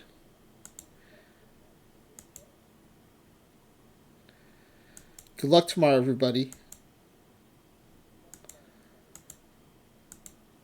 Unless you're playing me, good luck to all of you.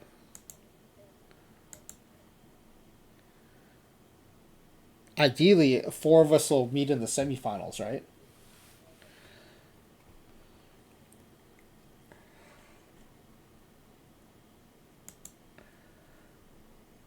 Man, Marbek streaming MLB The Show is such a different experience than Marbek streaming OOTP. He's got the music, he's got... Yeah, I like it. I feel like he's much more chill when he's streaming OOTP. I like this side of Marbek. It's fun. Let's see. Versus righties, I do think it's Pudge. Versus lefties, though, I don't mind going Real Muto.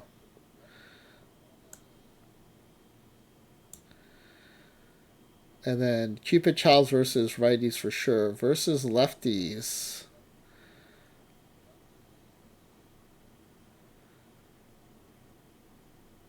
Yeah, I think he plays both ways.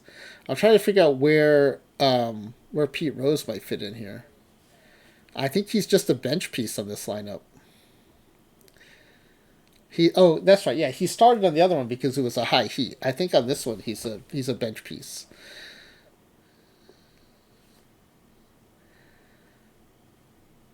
Yeah, we are not leading off Lou Gehrig AI. That's a weird choice. That's a very weird choice. The AI want to lead off Lou Gehrig versus lefties.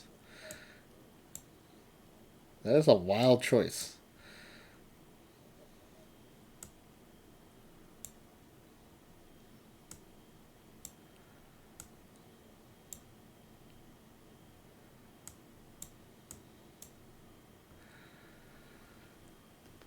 Alright, let's see.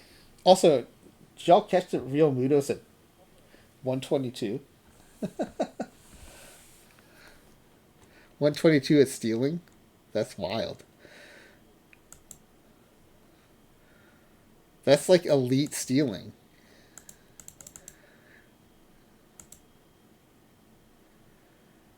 And his base run's a 113 too. Not bad.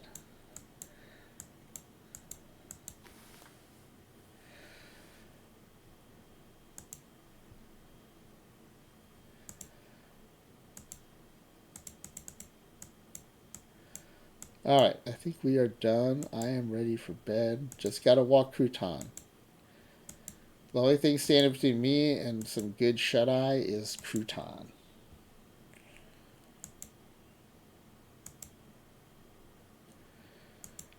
Alright, get your also according to him, Ezra Denny, get your Ezra Denny drops early.